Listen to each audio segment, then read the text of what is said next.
கர்த்தருடைய சமூகத்துக்குன்பாய் முழங்கால் படியிடுவோம். சுத்தமுள்ள பிதாவே, நாங்கள் துதிக்கிறோம் அப்பா, நாங்கள் ஸ்தோத்தரிக்கிறோம். மக்கள் நாங்கள் மகிமை செலுத்துகிறோம். நீர் நேற்றும் இன்றும் என்றும் ஆண்டவரே, நீ மாறாதவராகவே இருக்கிறீரே, உமக்கு ஸ்தோத்திரம். மக்கள் நாங்கள் நன்றி செலுத்துகிறோம் ஆண்டவரே.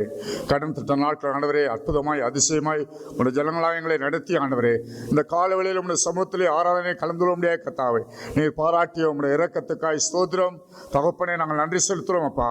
இந்த அருமையான ஆண்டவரே, இந்த வேளையிலும் இந்த ஆராதனையும் கத்தாவே இயேசுவே உடைய பாதவடியில் நாங்கள் ஒப்புக்கொடுக்கிறோம். தேவரே, நீர் வந்த ஆண்டவரே ஆசீர்வதிக்க முடியாது செபிக்கிறோம். கூடியிருக்க எங்களை தகப்பனை கழுவியை சுத்தியத்து இந்த ஆராதனைக்கு எங்களை தகுதிப்படுத்த முடியாது செபிக்கிறோம். கத்தா வார்த்தை பகுதியாக வர முடியாது செபிக்கிறோம். உங்களோடு பேச முடியாது நாங்கள் செபிக்கிறோம் ஆண்டவரே. படிக்கக்கூடிய ஒவ்வொரு பாடலும் ஆண்டவரே கர்த்தருடைய நாமம் மையப்பட முடியாது கத்தா உற்சாகமாய் கம்பீரமாய் கீர்த்தனம் பண்ணி ஆண்டவரே இந்த பாடல்களை படிக்கவும் கர்த்தர் கிருபை செய்ய முடியாது செபிக்கிறோம். தொடக்க முடிவரைக்கும் உங்களுடைய பிரசன்னம் கூடவே இருந்து கத்தாவை நடத்த முடியாது உங்களுடைய கரங்களிலே ஒப்புக் கொடுக்கிறோம். எங்கள் இயேசு கிறிஸ்துவின் நாமத்தில் நாங்கள் செபிக்கிறோம். எங்கள் செபங்களில் நல்ல பிதாவே, ஆமேன். நான் உட்காருவோம். நாம் கிறிஸ்தவைக்கிய கீதங்கள் பாடல் புஸ்தகத்திலே 58வது பாடல் கர்த்தாவின் ஜனமே கைத்தாளமுடனே களிகூர்ந்து கீதம் பாடு என்றான அந்த பாடலை உண்மையாகவே தேவனங்களை அழைத்த தம்முடைய ஜனங்கள் நாங்கள் அப்பேற்பட்டான ஆவியோடு கீர்த்தனம் பண்ணி கர்த்தராகிய இயேசுவை அவருடைய நாமத்தை மையப்படுத்தி இந்த பாடலை நாம் படிப்போம். கர்த்தாவின் ஜனமே கைத்தாளமுடனே களி கூர்ந்து கீதம் பாடு, சாலேமின் ராஜா நம் சொந்தமானார் சங்கீதம் பாடியாடு. கர்த்தாவின் ஜனமே கைத்தாளமுடனே களி கூர்ந்து கீதம் பாடு,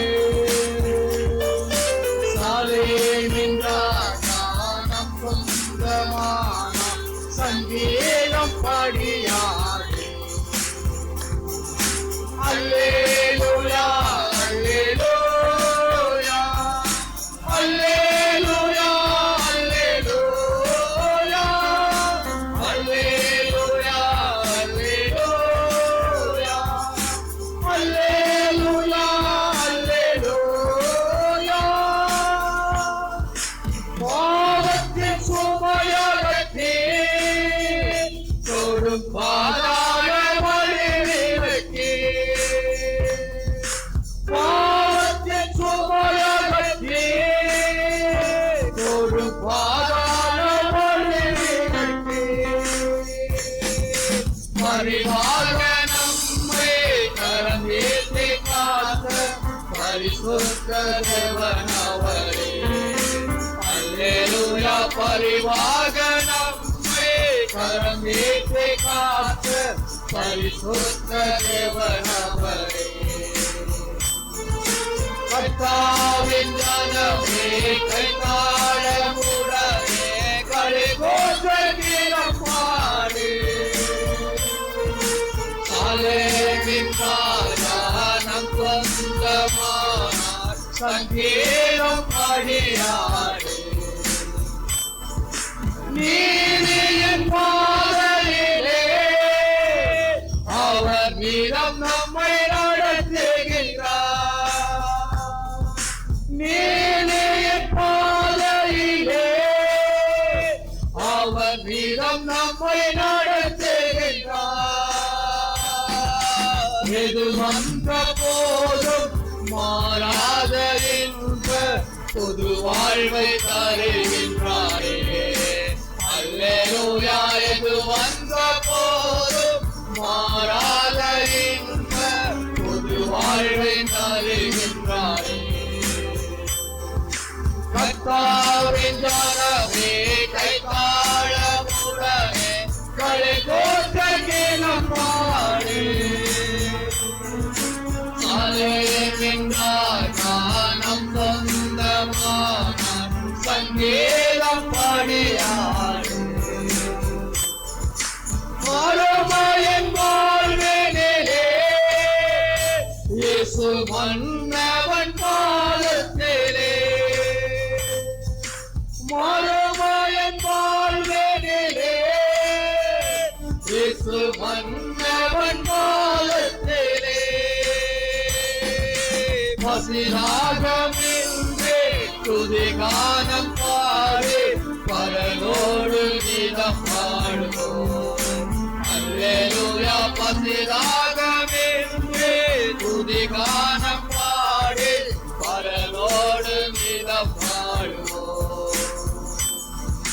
கர்த்தாவின் ஜனமே கைத்தாழமுடனே களிகூர்ந்த கீதம் பாடு. சாலேமின் ராஜானம் சொந்தமான சங்கீதம் பாடினாடு. அல்லேலூயா அல்லேலூயா அல்லேலூயா அல்லேலூயா அல்லேலூயா அல்லேலூயா அல்லேலூயா அல்லேலூயா. 98வது பாடல் ஆண்டவர் படைத்த வெற்றியின் நாளில் இன்று அகமகிழ்ந்து அக்களிப்போடு அல்லேலூயா பாடுவோம் என்ற அந்த பாடலை அப்பேற்பட்ட தேவாதி தேவனை அக்களிப்போடு மகிழ்ச்சியோடும் இந்த பாடலை நாம் படிப்போம். ஆண்டவர் படைத்த வெற்றியின் நாளிது இன்று அகமகிழ்வோம் அக்களிப்போம் அல்லேலூயா பாடுவோம். இன்று அகமகிழ்வோம் அக்களிப்போம் அல்லேலூயா பாடுவோம். அல்லேலூயா தோல்வியில்லை அல்லேலூயா வெற்றி உண்டு. அல்லேலூயா தோல்வியில்லையே அல்லேலூயா வெற்றி உண்டு. எனக்கு உதவிடும் எனது ஆண்டவர் என் பக்கம் இருக்கிறார். எனக்கு உதவிடும் எனது ஆண்டவர் என் பக்கம் இருக்கிறார். உலக மனிதர்கள் எனக்கு எதிராக என்ன செய்ய முடியும்? உலக மனிதர்கள் எனக்கு எதிராக என்ன செய்ய முடியும்?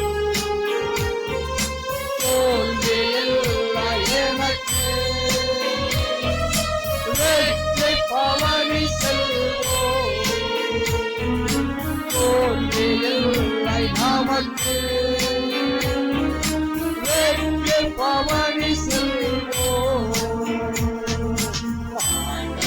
படைத்த வெற்றியின் நாளிது இன்று அகமகிழ்வோம் அக்களிப்போம் அல்லேலூயா பாடுவோம். இன்று அகமகிழ்வோம் அக்களிப்போம் அல்லேலூயா பாடுவோம். எனது ஆற்றலும் எனது பாடலும் எனது மேன்மையானார். எனது ஆற்றலும் எனது பாடலும் எனது மேன்மையானார். நீதிமான்களின் சபைகளிலே வெற்றி குரல் ஒலிக்கட்டும். நீதிமான்களின் சபைகளிலே வெற்றி குரல் ஒலிக்கட்டும். தோல்வியில்லை எனக்கு வெற்றி பவனி செல்வேன். தோல்வியில்லை நமக்கு வெற்றி பவனி செல்வோம். ஆண்டவர் படைத்த வெற்றியின் நாளிது இன்று அகமகிழ்வோம் அக்களிப்போம் அல்லேலூயா பாடுவோம். இன்று அகமகிழ்வோம் அக்களிப்போம் அல்லேலூயா பாடுவோம். என்றும் உள்ளது உமது பேரன்பு என்று பறைசாற்றுவேன். என்றும் உள்ளது உமது பேரன்பு என்று பறைசாற்றுவேன். துன்ப வேளையில் நோக்கி கூப்பிட்டு துணையாய் வந்தீரையா. துன்ப வேளையில் நோக்கி கூப்பிட்டு துணையாய் வந்தீரையா. எனக்கு வெற்றி பவனி செல்வேன். நமக்கு வெற்றி பவனி செல்வோம். படைத்த வெற்றியை என்று அகமகிழ்வோம் ஆற்றலிப்போம். அல்லேலூயா பாடுவோம் என்று அகமகிழ்வோம் ஆற்றலிப்போம். அல்லேலூயா பாடுவோம். அல்லேலூயா தோல்வி இல்லையே. அல்லேலூயா வெற்றி உண்டு. அல்லேலூயா தோல்வி இல்லையே. அல்லேலூயா வெற்றி உண்டு.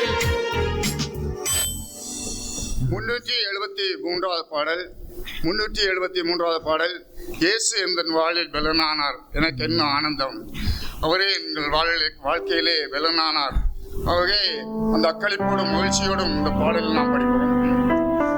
இயேசு எந்தன் வாழ்வின் பலனானார், எனக்கு என்ன ஆனந்தம். இயேசு எந்தன் வாழ்வின் பலனானார், எனக்கு என்ன ஆனந்தம். எந்தன் வாலிப காலமெல்லாம் எந்தன் வாழ்க்கையில் துணையானார். எந்தன் வாலிப காலமெல்லாம் எந்தன் வாழ்க்கையில் துணையானார். உம் நாமமே தலைத்தோங்க நான் பாடுவேன் உமக்காக. இந்த நிலையமே பாடும் எங்கள் நினைவுகள் உமதாகும். இந்த நிலையமே பாடும் எங்கள் நினைவுகள் உமதாகும். இயேசு எங்கள் வாழ்வின் பலனானார், எனக்கு என்ன ஆனந்தம். பெரும் தேர்மைகள் அகன்றோட பொல்லா மாயைகள் பறந்தோட. பெரும் தேர்மைகள் அகன்றோட பொல்லா மாயைகள் பறந்தோட. உமதாவியன் அருள் காண வரும் காலங்கள் உமதாகும்.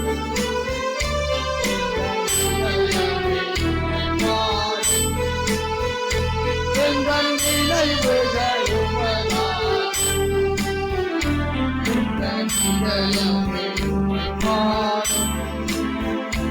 எங்கள் நினைவுகள் உமதாகும். இயேசு எங்கள் வாழ்வில் பலனானார், எனக்கு என்ன ஆனந்தம். இந்த உலகத்தை நான் வெறுத்தேன், பண ஆசைக்கு விலகி நின்றேன். இந்த உலகத்தை நான் வெறுத்தேன், பண ஆசைக்கு விலகி நின்றேன்.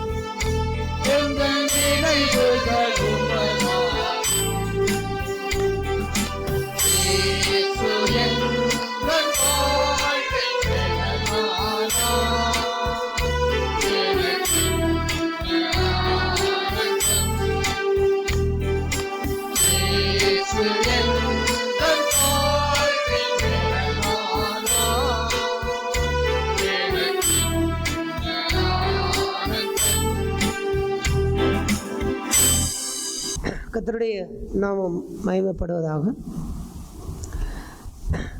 மத்தேயு எழுதின சுவிசேஷம்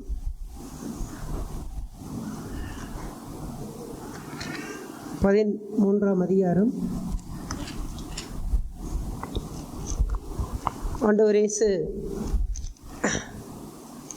விதைப்பவனை பற்றியதான உவமையை அவர் இந்த அதிகாரங்களிலே அவர் சொல்லி அவர் 9வது வசனத்தை வாசிப்போம். கேட்கிறதற்கு காதுள்ளவன் கேட்க கடவன் என்றார். அவர் எல்லாம் சொல்லிவிட்டு வெளியோரம், கற்பாறை, நல்ல நிலம், முட்கள் உள்ள இடம், இவ்வாறெல்லாம் அவர் சொல்லி விட்டு கேட்கிறதற்கு காதுள்ளவன் கேட்க கடவன் என்று அவர் கடைசியிலே அதை அவர் சொல்லுகின்றார். காது என்பது எல்லோருக்குமே இருக்கின்றது.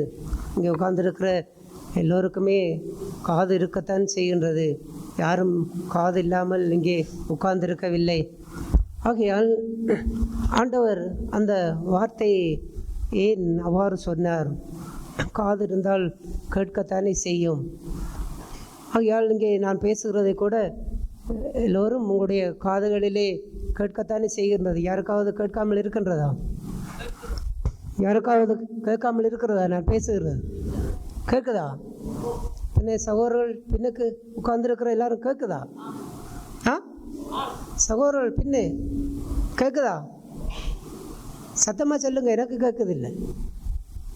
கேட்குதா?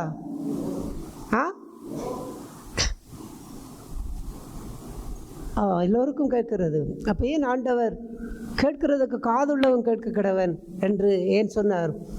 தேவன் ஒரு தரம் அவர் பேசினார், நான் 2 தரம் விளம்பினேன் என்று தாவீது சொல்லுவதைப் போல, அது 2 தரம் விளம்பினேன் என்றால் நான் 2 தரம் அதை விளங்கி கொண்டேன், 2 தரம் நான் அதை உணர்ந்து கொண்டேன், நான் கேட்டேன். அப்படி என்றால் முதலாவது கேட்கிற இடமெல்லாம் இதுதான். இப்பொழுது பேசும் பொழுது இப்பொழுது எல்லோருடைய காதுகளிலும் கேட்குது என்று சொன்னதைப் போல எல்லாரும் கேட்க முடியும். ஆனால் ஆண்டவர் சொன்ன காது இது அல்ல. இந்த இதிலே கேட்கிறவன் காதுள்ளவன் கேட்க கடவன் என்று அவர் வெளிப்படையான இந்த காது இதாலே கேட்கத்தான் வேண்டும். காது கேட்காவிட்டால் நமக்கு சொல்லுவது ஒன்றும், யாரும் பேசுவது நமக்கு விளங்காது. ஆகையால் இது கேட்கத்தான் வேண்டும். ஆனால் இயேசு சொன்ன காது எதுவென்றால், அவர் அந்த காரியத்தை குறித்து அவர் சொல்லிக்கொண்டே வரும்பொழுது அங்கே நாம் 12வது வசனத்தை வாசிப்போம். உள்ளவன் எவனோ அவனுக்கு கொடுக்கப்படும், பரிபூரணமும் அடைவான். இல்லாதவன் எவனோ அவனிடத்தில் உள்ளதும் எடுத்துக்கொள்ளப்படும். அவர் இந்த உள்ளவன் இல்லாதவன் என்று அவர் இந்த சம்பந்தம் இல்லாமல் அங்கே இந்த வார்த்தையை பேசுவதை போல இருக்கின்றது. உள்ளவன் என்றால் என்ன, இல்லாதவன் என்றால் என்ன? அவர் அப்படியே தொடர்புபடுத்தியே இயேசு பேசுகின்றார். அந்த விதைப்பவனுடைய உவமையை அவர் சொல்லிவிட்டு அவர் ஒவ்வொன்றாக அவர் அதை தொடர்புபடுத்திக்கொண்டே வருகின்றார். ஆகையால் அங்கே நாம் அடுத்த வாக்கிலே இந்த வசனத்தை உள்ளவன் அவனோ அவனுக்கு கொடுக்கப்படும் என்று பார்த்தால் ஒன்றும் புரியாது. ஆனால் அதோடு அவர் தொடர்ச்சியாக பேசிக்கொண்டு வருகின்ற அந்த காரியங்களிலே, அதாவது கேட்க காதுள்ளவன் எவனோ அவன் கேட்க கடவன் என்றார். இப்பொழுது உள்ளவன் எவனோ அவனுக்கு கொடுக்கப்படும் என்றார். அந்த உள்ளவன் என்பவன் யார்? அதாவது முதலாவது நாம் ஆண்டவருடைய வார்த்தைகளை முதலாவது நாம் இந்த காதாலே கேட்கின்றோம். இந்த காதாலே கேட்டு அடுத்ததாக இன்னொரு அதை கேட்கக்கூடிய ஒரு இடம் இருக்குது. எதென்றால் அது இருதயம். இந்த காதாலே கேட்கின்ற இந்த வார்த்தை இந்த இருதயத்துக்குள் என்ன செய்யப்பட வேண்டும்? அந்த போய் அந்த இருதயத்திலே அது துணிக்கப்பட வேண்டும். அதாவது இருதயத்துக்கு அது கேட்க வேண்டும். நான் சொல்லுகின்றது விளங்குகிறதானே? காதாலே கேட்பது இருதயத்துக்குள்ளே கேட்க வேண்டும். சிலருக்கு காதாலை மட்டும் கேட்டு அதோடு முடிந்து விடுகிறது. ஆகையாலெல்லாம் சபைக்கு வந்து விட்டு வீட்டுக்கு போன பிற்பாடு இன்றைக்கு சபையில் என்ன வார்த்தை கொடுத்தது என்றால் யோசிப்பார்கள். என்ன வார்த்தை கொடுத்தது, மறந்து விட்டேனே. ஏனென்றால் அது இங்கே மட்டும்தான் கேட்டிருக்கின்றது. அது இருதயத்துக்குள்ளே என்ன செய்யவில்லை, கேட்கவில்லை. இருதயத்துக்குள்ளே கேட்கிறவன் தான் கேட்கிறதை மறக்கிறவனாய் இராமல், யாக்கோபு சொல்லுவதை போல அதை கேட்ட தன்னுடைய கிரியைகளிலே அவன் பலன் கொடுக்கிறவனாய் இருப்பான். ஆதலால் இயேசு அதைத்தான் சொல்லும் பொழுது நீங்கள் கேட்கிற விதத்தை குறித்து கவனியுங்கள் என்று கூட இடையிலே அவர் அந்த வார்த்தைகளை பயன்படுத்துகிறார். ஏனென்றால் கேட்கும் பொழுது இதோடே கேட்டுவிட்டு போகின்ற, இந்த காதோடே முடித்துவிட்டு போகின்ற ஒரு காரியமும் இருக்கின்றது. அதே வார்த்தை தங்களுடைய இருதயத்திலே கேட்கக்கூடிய, இதாலே கேட்டு இருதயத்திலே அதை அந்த வார்த்தைகள் தொனிக்கக்கூடிய அப்படிப்பட்ட ஒரு காரியம். அப்படி அந்த இருதயத்திலே கேட்கக்கூடிய செவி உள்ளவன், அவனைத்தான் உள்ளவன் என்று சொன்னார். அந்த இருதயத்திலே கேட்கக்கூடிய அந்த உணர்வு, அதாவது அந்த சத்தத்தை, அவருடைய வார்த்தைகளை இருதயத்திலே தொனிக்கத்தக்கதற்கு ஏதுவாக அதை தனக்குள்ளே உள்வாங்கி கொள்ளக்கூடியவன், அவன்தான் அந்த உள்ளவன், அதாவது செவி உள்ளவன், கேட்கக்கூடியவன், கேட்டு தன்னுடைய இருதயத்திலே அதை நிதானிக்கக்கூடியவன், அதை வாஞ்சியோடு கவனமாக அந்த வார்த்தைகளை அவன் கேட்டு தன்னுடைய இருதயத்திற்குள்ள எடுக்கக்கூடிய அப்படிப்பட்ட ஒரு நிலையிலே கேட்கக்கூடிய காது உள்ளவன், அவனுக்கு என்ன செய்யப்படும்? கொடுக்கப்படும். அவனுக்கு எதை தேவன் கொடுக்கின்றான்? அப்படிப்பட்ட ஒரு சகோதர சகோதரிகளுக்குத்தான் அவர் எதை கொடுக்கின்றார் என்றால், அங்கே நாம் அந்த விதைப்பவனுடைய உவமையிலே அவர் சொல்லி கொண்டு வரும்பொழுது 23வது வசனத்தை வாசிப்போம். நல்ல நிலத்தில் விதைக்கப்பட்டவனும் வசனத்தை கேட்கிறவனும் உணர்கிறவனுமாயிருந்து 100ஆகவும் 60ஆகவும் 30ஆகவும் பலன் தருவான் என்றார். இவ்வாறு ஒரு வசனத்தை கேட்கும் பொழுது அந்த காதாலே முதலாவது அவன் கேட்கின்றான். அடுத்தது அவனுடைய அந்த வார்த்தை அவனுடைய இருதயத்துக்குள்ளே போகின்றது. அந்த இருதயத்துக்குள்ளே போகும் பொழுது இருதயத்திலே கேட்கக்கூடிய அந்த ஒரு திராணி உள்ளவன், அப்படிப்பட்ட ஒரு வாஞ்சை உள்ளவன், அவனுக்கு கொடுக்கப்படும் என்றார். எது கொடுக்கப்படும்? அதைத்தான் வாசித்ததை போல கேட்கிறவனும் உணர்கிறவனும். ஒரு உணர்வுள்ள வாழ்வு, உணர்வுள்ள இருதயம் யாருக்கு தேவன் கொடுக்க முடியும்? எல்லாருக்கும் உணர்வு இருக்காது. அவர் இயேசு வாழ்ந்த காலத்திலே உணர்வில்லாமல் வாழ்ந்தவர்கள் யார் தெரியுமா? யார்? உணராமல் வாழ்ந்தவர்கள். அவருடைய வார்த்தைகள் பேசும் பொழுது, அவருடைய சத்தியத்தை பேசும் பொழுது உணராமல் இருந்தவர்கள் யார்? யார்? விளங்கல. பரிசேயர்கள். பரிசேயர்கள் அவர்கள் தான் இந்த உணர்வில்லாமல் இருந்தவர்கள். ஆகையால் தான் இயேசு அவர்களெல்லாம் கடிந்து கொண்டார். இயேசு அவர்கள் இயேசுவோடு ஒன்றித்து வாழ முடியவில்லை. இயேசுவினுடைய வார்த்தைகளுக்கு அவர்கள் தங்களை ஒப்பு கொடுக்க முடியவில்லை. அவர்களுக்கு இயேசுவினுடைய உபதேசங்கள் எல்லாம் இடரலாக இருந்தது. அதெல்லாம் அவர்களுக்கு கோபத்தை ஊட்டுகிறதா இருந்தது. அவர்களை ஆத்திரப்படுத்தக்கூடிய இருந்தது. அவரை கொலை செய்ய வேண்டும் என்கின்ற அப்படிப்பட்ட ஒரு வாழ்க்கையிலே அவர்கள் இருந்தார்கள். ஆகையாலே தான் ஆண்டவர் அவர்களை பார்த்து, உங்கள் காதிருந்தும் கேட்காதவர்கள், கண்ணிருந்தும் காணாதவர்கள், ஏனென்றால் இதை அவர்கள் இருதயத்திலே உணராதவர்கள். அவருடைய இருதயம் கொளுத்திருக்கிறது என்ற ஏசாயா தீர்க்கதரிசனத்திலே சொல்லப்பட்ட பிரகாரமாக இப்படி அந்த காலத்திலே அவர்கள் எல்லாம் அப்படி இருந்தார்கள்.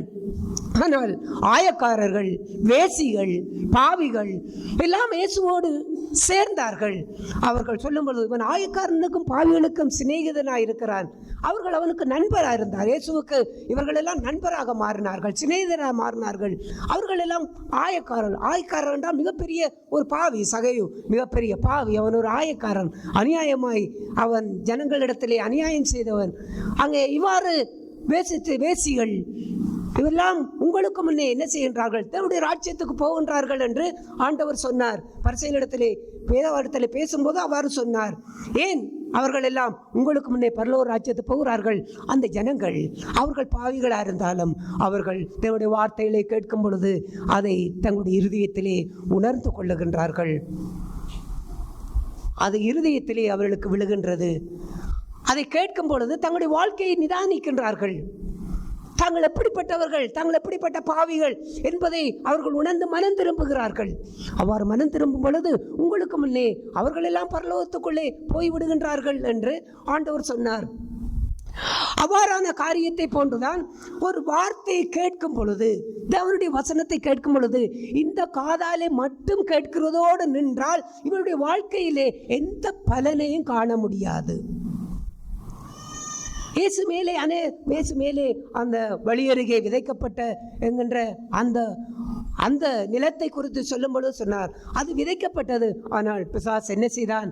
அவன் வசனத்தை கேட்கிறவனாயிருந்தும் உணராதிருந்தபடியினாலே பிசாசு அந்த விதையை அவனிடத்திலிருந்து எடுத்து விட்டான், அந்த வார்த்தையை அவனிடத்திலிருந்து எடுத்து விட்டான். இதிலே மட்டும் கேட்டுவிட்டு இருதயத்துக்குள்ளே அந்த வசனம் கேட்கவில்லை என்று சொன்னால், அப்படிப்பட்டவர்கள் இப்போது கேட்கின்ற இந்த காதிலே கேட்கின்றதை அவன் எடுத்து விடுவான். அது அவரிடத்திலிருந்து அகன்று போய் விட முடியும். ஆகையால் தேவன் என்ன பேசினார் என்பதை கூட அவர்களுக்கு ஞாபகம் இருக்காது.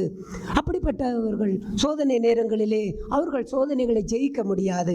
ஏனென்றால் அங்கு அவர்களுக்கு அந்த வார்த்தை என்ன செய்யப்படவில்லை, இருதயத்திலிருந்து அவர்களுக்கு ஒரு உணர்வை கொடுக்கவில்லை. ஆகையால் ஒரு நல்ல நிலம் யார்? ஒரு நல்ல இதயம் கொண்டவன் தான் நல்ல நிலம். இங்கே எத்தனை சகோதர சகோதரிகளுக்கு நல்ல இதயம் இருக்கின்றது? நீங்கள் நல்ல இதயம் என்றால், ஐயோ எனக்கு நான் இப்படி கோபக்காரனாக இருக்கிறேன், நான் இச்சையில் விழுகிறதா இருக்கிறேன், இல்லாவிட்டால் நான் அங்கே மற்றவர்களுக்கு குறை சொல்லுவதாக இருக்கிறேன், இல்லாவிட்டால் ஏதோ சோதனை மத்தியிலே நான் விழுந்து விடுகின்றேன், ஏதோ ஒரு பாவத்திலே விழுந்து விடுகின்றேன், ஆகையால் என்னுடைய இருதயம் பொல்லாதது, என்னுடைய இருதயம் கெட்டது என்று அவ்வாறு இயேசு அதை வைத்து நல்ல நிலம், அதை வைத்து நல்ல இதயம் என்று இயேசு சொல்லவில்லை. முதலாவது நல்ல இதயம் என்றால் என்னென்றால், எந்த இதயத்திலே உணர்வு இருக்கின்றதோ அந்த இதயம் நல்ல இதயம். ஆகையால் இங்கே உட்கார்ந்து இருக்கின்ற சகோதர சகோதரியர், உங்களுக்குள்ளே இந்த நல்ல இதயம் இருக்கின்றதா? இந்த நல்ல இதயத்தை நீங்கள் ஆண்டவரிடத்திலே பெற்றுக்கொண்டிருக்கிறீர்களா? உங்களுடைய இதயம் நல்ல இருதயமாக இப்போது அது பாதுகாக்கப்பட்டு இருக்கின்றதா? இல்லாவிட்டால் இது கெட்ட இருதயமாய் இருக்கிறது என்றால் அதுக்கு என்ன அடையாளம்? நல்ல இருதயம் உடையவன் உணர்வுள்ளவனாய் இருப்பான். நல்ல இருதயம் இல்லாதவன் உணர்வில்லாதவனாய் இருப்பான். ஆகையால் என்னுடைய இருதயம் நல்ல இருதயமா இல்லாவிட்டால் ஒரு கெட்ட இருதயமா என்பதை நாமே என்ன செய்து விட முடியும்? நாமே நிதானித்து கொண்டு விட முடியும்.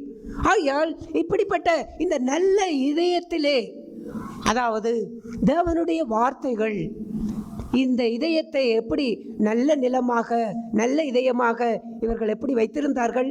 அவருடைய வார்த்தையை இந்த காதாலே கேட்கிறதோடு இல்லாமல் அதை தங்களுடைய இருதயத்திற்குள்ளே அவர்கள் எடுத்துக்கொண்டார்கள். இந்த இருதயத்திலே ஏன் அவர்கள் அந்த வார்த்தையை எடுத்துக்கொள்ளுகிறார்கள்? அது இருதயத்திலே போகும் பொழுதுதான் அவர்களுக்கு எதை கொடுக்க முடியும்? உணர்வை கொடுக்க முடியும். ஆகையாலே தான் ஆண்டவர் சொன்னார், வசனத்தை கேட்கிறவனும் உணர்கிறவனுமா இருக்கின்றான். ஆகையால் உணர்வு என்பது எப்போது எங்களுக்கு வர முடியும்? எந்த வார்த்தைகள் எங்களுடைய இருதயத்திலே விழுகின்றதோ அப்பொழுதுதான் நாம் உணர்வுள்ள சகோதர சகோதரிகளாக வாழ முடியும். அதைத்தான் இந்த மேலே நாம் வாசித்த 12வது வசனத்திலே சொல்லுவதைப் போல, உள்ளவன் அவனோ அவனுக்கு கொடுக்கப்படும். அதாவது யாரெல்லாம் தங்களுடைய இருதயத்தை நல்ல இருதயமாக வைத்திருக்கின்றார்களோ அவர்களுக்கு கொடுக்கப்படும். எதை கொடுப்பார்? உணர்வுள்ள வாழ்க்கையை கர்த்தர் கொடுப்பார், உணர்வுள்ள ஆவியை கர்த்தர் கொடுப்பார். ஆகையால் அந்த உணர்வுள்ள வாழ்க்கை தான் அவர்களுக்கு எதை கொடுக்க முடியும்? பரிபூரணத்தை கொடுக்க முடியும். இந்த ஆண்டவர் நல்ல நிலத்திலே விதைக்கப்பட்ட விதை என்று சொல்லும் பொழுது, அதனுடைய பலனை சொல்லும் பொழுது அவர் எப்படி சொன்னார்? எப்படி பலன் கொடுக்கும் என்றார்? 100ஆகவும் 60ஆகவும் 30ஆகவும். அநேக வருடங்கள் இந்த வார்த்தைகளை நான் படிக்கும் பொழுது எனக்குள்ளே இந்த வார்த்தைகளை நான் சரியாக அதை விசுவாசிக்க என்னால் முடியவில்லை. ஏனென்றால் இது எனக்கு பெரிய ஒரு குழப்பமாக இருந்தது. பரலோக ராஜ்யம் என்பது அது கடுகு விதையை போல் இருக்கின்றது. அது வளர்ச்சி அடைகின்ற ஒரு வாழ்க்கை, அது வளர்ந்து பெரிய மரமாக போகின்ற ஒரு ஆவிக்குரிய வாழ்க்கை என்பது வளர்ந்து கண்டு போகக்கூடிய வாழ்க்கை. ஆனால் இங்கே ஆண்டவர் சொல்லும் பொழுது 100, 100, 60, 30 என்று ஒரு வளர்த்து கண்டு வளர்ச்சி அடைகின்ற வாழ்க்கையை விட்டுவிட்டு வளர்ச்சியிலிருந்து குறைந்து கண்டு போகின்ற ஒரு வார்த்தை கோப்பாக இங்கே இயேசு சொன்ன வார்த்தை அப்படித்தான் இருக்கின்றது. ஆகையால் இது எனக்கு அநேக வருடங்களாக எனக்கு பெரிய ஒரு இந்த வார்த்தையிலே எனக்கு தெளிவு கிடைக்கவில்லை. ஏன் இவ்வாறு ஆண்டவர் பேசினார்? அது மொழிபெயர்க்கும் பொழுது ஏதோ தவறாக மொழிபெயர்த்து விட்டார்களோ என்றெல்லாம் பல விதத்திலே நான் சிந்தித்து இந்த வார்த்தைகளை அதிகமாக நான் எனக்குள்ளே உள்வாங்க எனக்கு கஷ்டமாக இருந்தது. ஆனால் பிற்பாடு அந்த வார்த்தைகளுடைய வெளிச்சம், இயேசு அவர் ஞானமாய் எல்லாவற்றையும் அவர் ஞானமாய் பேசுவார். அவர் அந்த காரியங்களை குறித்து அவர் தொடர்ச்சியாக அதை அவர் பேசிக்கொண்டே வருகின்ற பகுதியிலே தான் இங்கே ஆண்டவர் சொன்னார், அவன் உள்ளவன் அவனுக்கு கொடுக்கப்படும் பரிபூரணம் என்பது 30 குறிக்குமா, 60 குறிக்குமா, 100 குறிக்குமா? 100 தான் பரிபூரணம். ஆகையால் அவர் சொன்னார் பரிபூரணம் அடைவான் என்றால் அவர் 100ஓடு நிப்பாட்டி இருக்க வேண்டும். அப்படி இருக்கும் பொழுது ஏன் திரும்ப 60 என்றார், ஏன் திரும்ப 30 என்றார் என்றால்,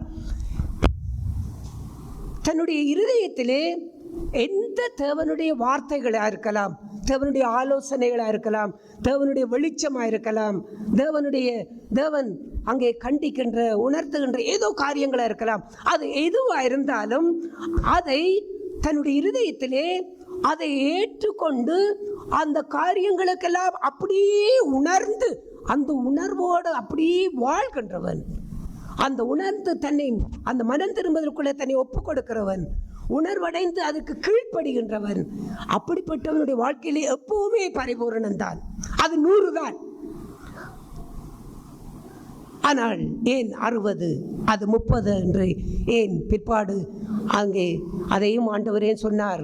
இந்த உணர்வுள்ள வாழ்க்கை, இந்த பரிபூரணமான அந்த உணர்வுள்ள வாழ்வு இருதயத்திலே எவர்களுக்கெல்லாம் குறைவாக இருக்கின்றதோ அவர்களுக்கு அவருடைய பலன்களும் அப்படிப்பட்டதாக இருக்கிறது. அது சிலருக்கு இருதயத்திலே ஆழமான உணர்வில்லை என்றால் அது 60ஆக இருக்கும். அதை விட இன்னும் கொஞ்சம் உணர்வு குறை என்றால் அது 30ஆக இருக்கும். உணர்வே இல்லை என்றால் இருளடைந்து விடும். உணர்வில்லாத இருதயம் இருளடைந்தது என்று நாம் அப்போஸ்தலனாகிய பவுல் சொல்லுவதை போன்று இவ்வாறு அந்த வளர்ச்சி ஏன் விசுவாசிகளுடைய வாழ்க்கையிலே ஏன் இவ்வாறு இருக்கின்றது? சிலருக்கு ஒரு காரியம் தவறென்று சிலர் அதை என்ன செய்வார்கள், பார்க்கின்றார்கள். ஆனால் அதே காரியம் சிலர் விசுவாசிகளுக்கு அது தவறில்லை என்று அதை செய்கின்றார்கள். சிலருக்கு இது தேவனுக்கு பிரியமில்லாதது என்று அதை விளக்குகின்றார்கள். ஆனால் சிலருக்கு அது தேவனுக்கு பிரியமில்லாததுங்கிறதை அவர்களால் உணர்ந்து கொள்ள முடியவில்லை. நாம் அநேக காரியங்களை தேவன் நமக்கு வெளிச்சத்தில் காட்டுகிறார். அப்பொழுது அதை நாம் நம்முடைய வாழ்க்கையிலிருந்து தவிர்க்கின்றோம். ஆனால் அதே காரியத்தை அங்கே இன்னொரு விசுவாசி செய்கின்றார்கள். என்ன காரணம்? அது என்ன என்றால், இங்கேதான் ஆண்டவர் சொன்னதை போல அப்படிப்பட்ட உணர்வோடு வாழ்கின்ற சகோதர சகோதரிகள் எப்பவுமே அவர்களுடைய பலன் 100 என்றால் என்ன? அவர்களுடைய இருதயம் தேவனுடைய எந்த வார்த்தைகளையும் கேட்கும் பொழுதெல்லாம் அதற்கு அந்த உணர்வு தங்களுடைய வாழ்க்கையிலே அதை உணர்வடைந்து மனம் திரும்பி தங்களை ஒப்பு கொடுத்து வாழ்த்து கண்டே போவார்கள். இவர்களுடைய உணர்வெல்லாம் 100 மடங்கை போன்று அது பலன் கொடுக்கக்கூடிய ஒரு நல்ல ஒரு ஆவிக்குரிய வளர்ச்சி அங்கே இருக்கும். ஏனென்றால் அந்த இருதயம் நல்ல இருதயம், அது நல்ல நிலம். இந்த நிலத்தில் எதை போட்டாலும் அது நிச்சயம் பலன் கொடுக்கும். அது பலன் இல்லாமல் போகாது. உணர்வுள்ள சகோதர சகோதரி வாழ்க்கையிலே தேவன் எதை பேசினாலும் நிச்சயமாய் அவர்கள் கீழ்ப்படிவார்கள்.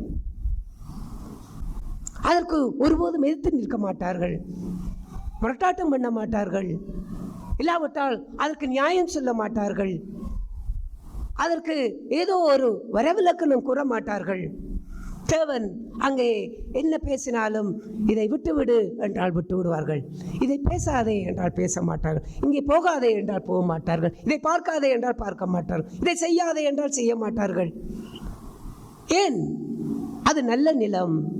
அந்த நிலம் எப்பவுமே உணர்வுள்ள இருதயமாக இருக்கின்றது. ஆகையாலே தான் அவர் சொன்னார், அவன் பரிபூரணம் அடைவான். உணர்வுள்ளவன் தான் பரிபூரணம் அடைவான். அவருடைய வாழ்க்கையிலே தான் ஆவிக்குரிய வளர்ச்சி அங்கே என்ன செய்யும், அதிகமாக இருந்து கொண்டே இருக்கும். அந்த உணர்வுகள் குறைய குறைய அவருடைய வாழ்க்கையினுடைய வளர்ச்சிகளும் அது குறையத்தான் இருக்கும். ஆகையால் ஏன் ஒருவர் ஒன்றை செய்கின்றார், ஏன் அதை நாம் செய்ய முடியாது? சில பிள்ளைகள் வந்து கேட்பார்கள், அவர்கள் எல்லாம் செய்கின்றார்கள், நாங்கள் செய்தால் என்ன? இல்லாவிட்டால் அவர்கள் எல்லாம் இப்படி ஆடைகளை போடுகிறார்கள், நாங்கள் போட்டால் என்ன? விசுவாசிகளிடத்திலே அங்கே விசுவாசிகளுடைய அவர்கள் இதை செய்கின்றார்கள், நாங்கள் செய்தால் என்ன கேட்டால், நீங்கள் நல்ல நிலமா? நீங்கள் நல்ல நிலமாக இருந்தால் அவர்கள் செய்யலாம், அது அவர்களுக்கு வெளிச்சம் இல்லை. இல்லாவிட்டால் அது வெளிச்சம் இல்லை. மற்றபடி நாம் அவர்களுக்கு உணர்வில்லை என்று அவர்களை நியாயம் தீர்க்க முடியாது. யாரையும் அப்படி நான் நியாயம் தீர்ப்பதும் இல்லை. அவளுக்கு வெளிச்சம் இல்லை. தேவன் வெளிச்சத்தை கொடுக்கும் பொழுது அவர்கள் அதை என்ன செய்வார்கள்? வாழ்க்கையிலே உணர்ந்து கொள்ளுவார்கள். ஆதலால் காரியம் என்னென்றால், ஒரு நல்ல நிலமாக இருக்கக்கூடியவர்கள் தொடர்ச்சியாக தங்கள் நிலத்தை நல்ல நிலமாகவே வைத்திருக்க வேண்டும். மற்ற சூழ்நிலைகளை பார்த்து இல்லாவிட்டால் மற்றவர்களை பார்த்து இந்த நிலத்தை வழியோரமாக மாற்றிவிட முடிந்தால் அதனுடைய விளைவுகள், அதனுடைய ஆபத்துக்கள் அது நமக்குத்தான். ஆகையாலே தான் ஆண்டவர் இவ்வாறு காரியத்தை சொல்லிவிட்டு அவர் அங்கே கீழே அடுத்த 13ஆம் வசனத்திலே சொல்லுகிறார், கேட்டும் கேளாதவர்கள். இந்த கேட்டும் கேளாதவர், சிலர் சொல்லுவார்கள் எல்லாம், பார் கேட்டும் கேட்காத ஆளை போல பார் நிற்கிறான் என்றால் என்ன அர்த்தம்? இங்கே கேட்கின்றது, ஆனால் அதை என்ன செய்யவில்லை? இருதயத்துக்குள்ளே உள்வாங்கவில்லை. அதான் அந்த கேட்டும் கேட்காததை போல நிற்கின்றது. அந்த இருதயத்துக்குள்ளே உள்வாங்கும் பொழுதுதான் அந்த வார்த்தைகளுக்கு அவன் செவி கொடுக்க முடியும். இல்லை என்றால் அது இங்கே கேட்கிறதோடு போகும். ஆனால் கேளாது என்றால் எங்கே கேளாது? இருதயத்துக்குள்ளே அது கேட்காது, உள்ளத்திலே கேட்காது. இங்கே கேட்கவில்லை என்றால் அங்கே என்ன வராது? என்ன வராது? உணர்வு வராது. ஆகையால் இவ்வாறு அந்த காரியத்தை தொடர்ந்து ஆண்டவர் சொல்லும் பொழுது 15ஆவது வசனத்தை வாசிப்போம். இந்த ஜனங்கள் கண்களினால் காணாமலும் காதுகளினால் கேளாமலும் இருதயத்தில் உணர்ந்து மனம் திரும்பாமலும் நான் அவர்களை ஆரோக்கியமாக்காமலும் இருக்கும்படியாக அவர்கள் இருதயம் கொழுத்திருக்கிறது. அங்கே பார்க்கின்றோம், இருதயத்தினாலே, இந்த காதுகளினாலே கேளாமலும் இருதயத்தில் உணர்ந்து மனம் திரும்பாமலும் நான் அவர்களை ஆரோக்கியமாக்காமலும். பாருங்கள், கேட்கிறதுக்கு காதுள்ளவன் கேட்க கடவன். கவனமாக கேட்டு அந்த இருதயத்திலே அந்த வார்த்தைகளை கேட்டு ஒருவன் உணர்ந்து வாழும் பொழுதுதான் ஆரோக்கியமுள்ள வாழ்வு அவர்களுக்கு சொந்தமாகின்றது. ஆண்டவர் சொன்ன பரிபூரணம் அவளுக்கு சொந்தமாகின்றது. 100 மடங்கு அவளுக்கு சொந்தமாகின்றது. ஆகையால் இப்பொழுது நாம் நம்முடைய இருதயத்தை எப்படி நாம் வைத்திருக்கின்றோம்? ஆண்டவர் 4 நிலத்தை சொன்னார், வழியோரம் என்றார். அது விதைக்கப்படுகின்றது, வசனத்தை கேட்கின்றார்கள், ஆனால் இருதயத்துக்குள்ளே போகவில்லை, இருதயத்துக்குள் அது இல்லை. ஆகையால் சாத்தான் என்ன செய்கின்றான்? அவன் இந்த வசனங்களை எல்லாம் அவன் எடுத்து விடுகின்றான், அவரிடத்திலிருந்து எடுத்து விடுகின்றான். அவர்கள் அதை மறந்து விடுகின்றார்கள், தங்களுடைய வாழ்க்கையை உணராமல் போகின்றார்கள். கற்பாரை அது தீவிரமாக கேட்டவுடனே அப்படி வாழ வேண்டும், இப்படி வாழ வேண்டும், அப்படி இருக்க வேண்டும் என்று வைராக்கியம் கொள்ளுகின்றார்கள். ஆனால் துன்பங்கள், சோதனைகள், கடினமான வாழ்க்கையை காணும் பொழுது அவர்களும் பலன் கொடுக்காமல் போகின்றார்கள். முள்ளுள்ளடங்கள் அவர்கள் உலக கவலைகள், சிற்றின்பங்கள், ஐஸ்வர்யங்கள், உலகத்தினுடைய மாயைகள், இச்சைகள், ஆடம்பரங்கள், ஆசைகள், இதெல்லாம் அவர்களுடைய வாழ்க்கையை நெருக்கும் பொழுது ஐயோ, இந்த உலகத்தை வெறுத்து இப்படியெல்லாம் வாழ முடியாது, கவலையிலே மூழ்கி ஆண்டவர் யார் எனக்கு உதவி செய்வார், ஒருவரும் எனக்கு இல்லையே என்று அவர்களும் பலன் இல்லாமல் போகின்றார்கள். ஆதலால் உணர்வு என்கின்ற இந்த வாழ்விலே அதை எவ்வளவு நாம் கவனமாய் பாதுகாத்து கொள்ள வேண்டும். நீங்கள் எல்லோரும் நீங்கள் கேட்கிற விதத்தை குறித்து கவனியுங்கள் என்பதை போல் கேட்கிறது காதுள்ளவன் கேட்க கடவன். அதை எல்லோரும் உங்களுடைய காதிலே கேட்கும் பொழுது அது உங்களுடைய இருதயத்திற்குள்ளே போகின்றதா? நீங்கள் கேட்கின்ற இந்த வார்த்தைகள் இங்கே கேட்கலாம், இன்னும் வீட்டிலே கேட்கலாம், இன்னும் மற்றொரு இடத்திலே கேட்கலாம். தேவனுக்குரிய காரியங்களை என்னென்ன சூழ்நிலைகளில் எல்லாம் நீங்கள் கேட்கலாம். அப்படியெல்லாம் கேட்கும் பொழுது அது தனிமை, அந்தரங்கங்கள், எப்படிப்பட்ட காரியங்களில் இருந்தாலும் அந்த வார்த்தைகளை கேட்கும் பொழுது நீங்கள் எந்த அளவுக்கு உங்களுடைய இருதயம் உணர்வடைகின்றது. நீங்கள் ஒரு தவறை செய்கின்றீர்கள், ஒரு பிழையான காரியத்தை செய்கின்றீர்கள், அறியாமையிலே ஒரு காரியத்திலே விழுந்து விடுகின்றீர்கள், ஒரு பாவத்திலே விழுந்து விடுகிறீர்கள். உங்களுடைய இருதயம் நல்ல நிலமாக இருந்தால் அடுத்த கணமே தேவன் உங்களுடைய வார்த்தைகள் இந்த இருதயத்திலே தொனிக்கப்படும். அப்பொழுது நீங்கள் என்ன செய்வீர்கள்? உடனே மனம் திரும்புவீர்கள், உடனே ஆரோக்கியமாவீர்கள், உங்களுடைய நோய்கள் குணமாகிவிடும். உங்களுடைய பாவ நோய்கள் உங்களை விட்டு நீங்கிவிடும். ஆனால் அந்த ஆரோக்கியம் கிடைக்காமல் நாட்கணக்கிலே, மாதக்கணக்கிலே, வாரக்கணக்கிலே அந்த நோய்கள் பிடித்தவர்களாகவே நீங்கள் தொடர்ச்சியாக அந்த பாவத்திலே வாழ்ந்து கொண்டே இருந்தால் அதற்கு என்ன காரணம்? அது நல்ல நிலமாக அந்த இருதயம் இல்லை. உணர்வை எத்தனை சகோதரர்கள் பாதுகாத்துக் கொள்ளுகிறீர்கள்? நாம் பார்க்கின்றோம் சாமுவேலின் புஸ்தகத்திலே, 1 சாமுவேலின் புஸ்தகம் 24ஆம் அதிகாரம்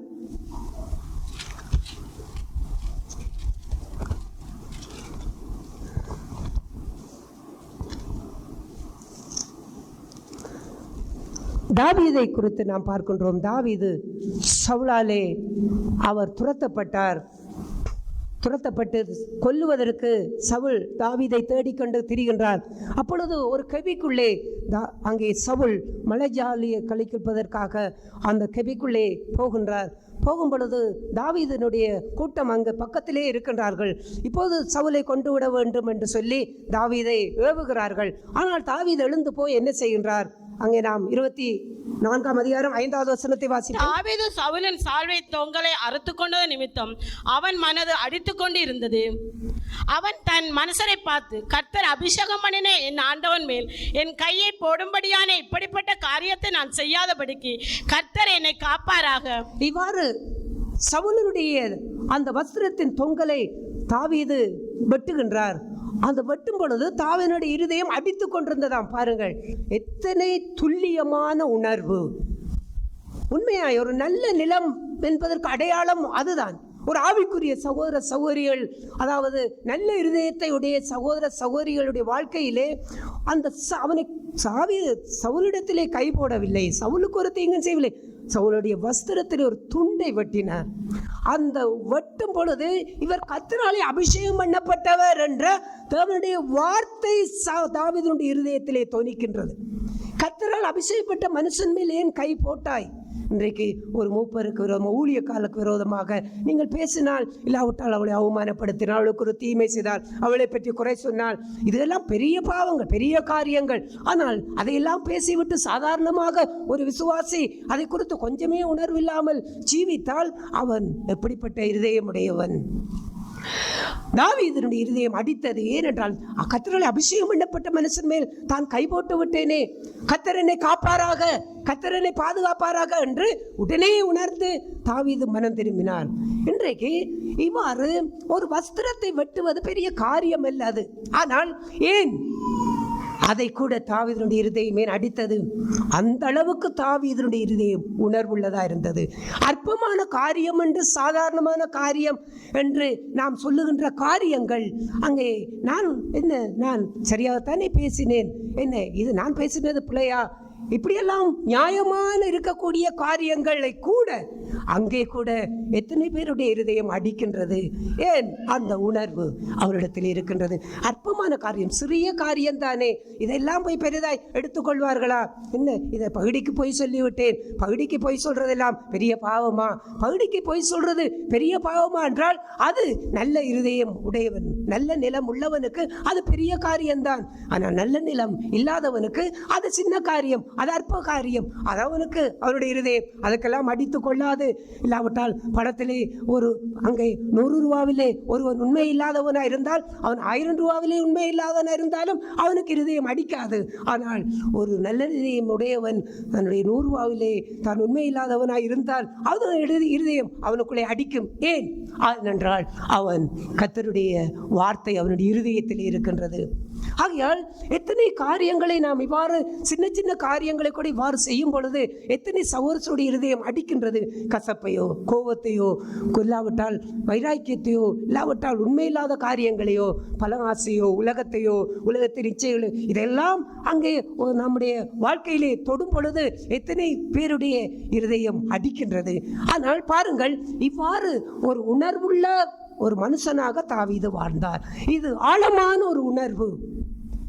இப்படி வாழ்ந்த தாவீது அதை 2 சாமுவேலின் புஸ்தகம் 11ஆம் அதிகாரம்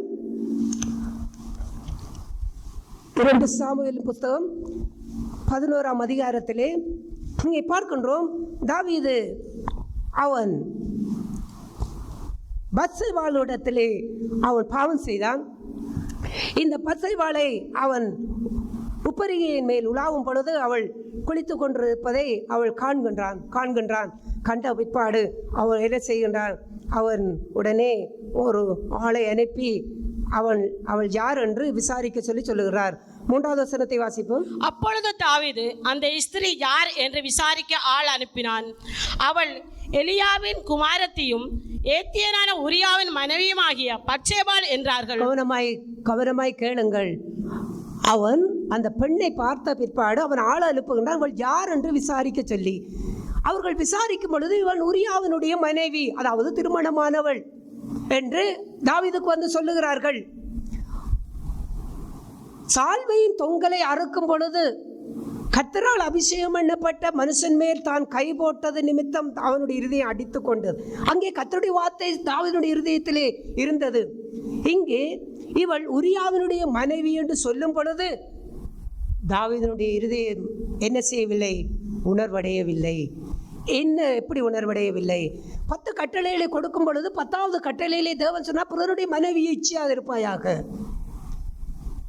ஆகையால் அது வெளிவரங்கமான ஒரு கற்பனை. இப்பொழுது அவன் உரியாவனுடைய மனைவி என்று தெரிந்த உடனே தாவீது உணர்வடைந்திருக்க வேண்டும், பிறனுடைய மனைவியை நான் இச்சிக்க கூடாது. ஆனால் அந்த உணர்வு தாவீதினிடத்தில் இருக்கவில்லை. அவன் என்ன செய்தான்? அங்கே பட்சபாளை தன்னுடைய அரண்மனைக்கு அழைப்பித்து அவன் பாவம் செய்கின்றான். ஏன் அந்த உணர்வு தாவீதுக்கு இல்லாமல் போனது? அவ்வாறு காரியம் மாத்திரமல்ல, அதை செய்துவிட்ட பிற்பாடு அவள் கர்ப்பமாய் இருக்கின்றாள் என்று செய்தி வருகின்றது. இப்பொழுது அவர் அந்த காரியத்தை மூடி மறைப்பதற்கு, சமாளிப்பதற்கு தாவீது எத்தனையோ வழிகளை கையாளுகிறார். போர் முனையில் நிற்கின்ற உரியாவை அரண்மனைக்கு அனுப்பிவிடு என்று சொல்லி உரியாவை பார்த்து, நீ வீட்டுக்கு போய் மனைவியோடு நீ சந்தோஷமாக இரு, உனக்கு ஓய்வு தருகின்றேன் என்றெல்லாம் சொல்லுகின்றார். அவன் போகவில்லை.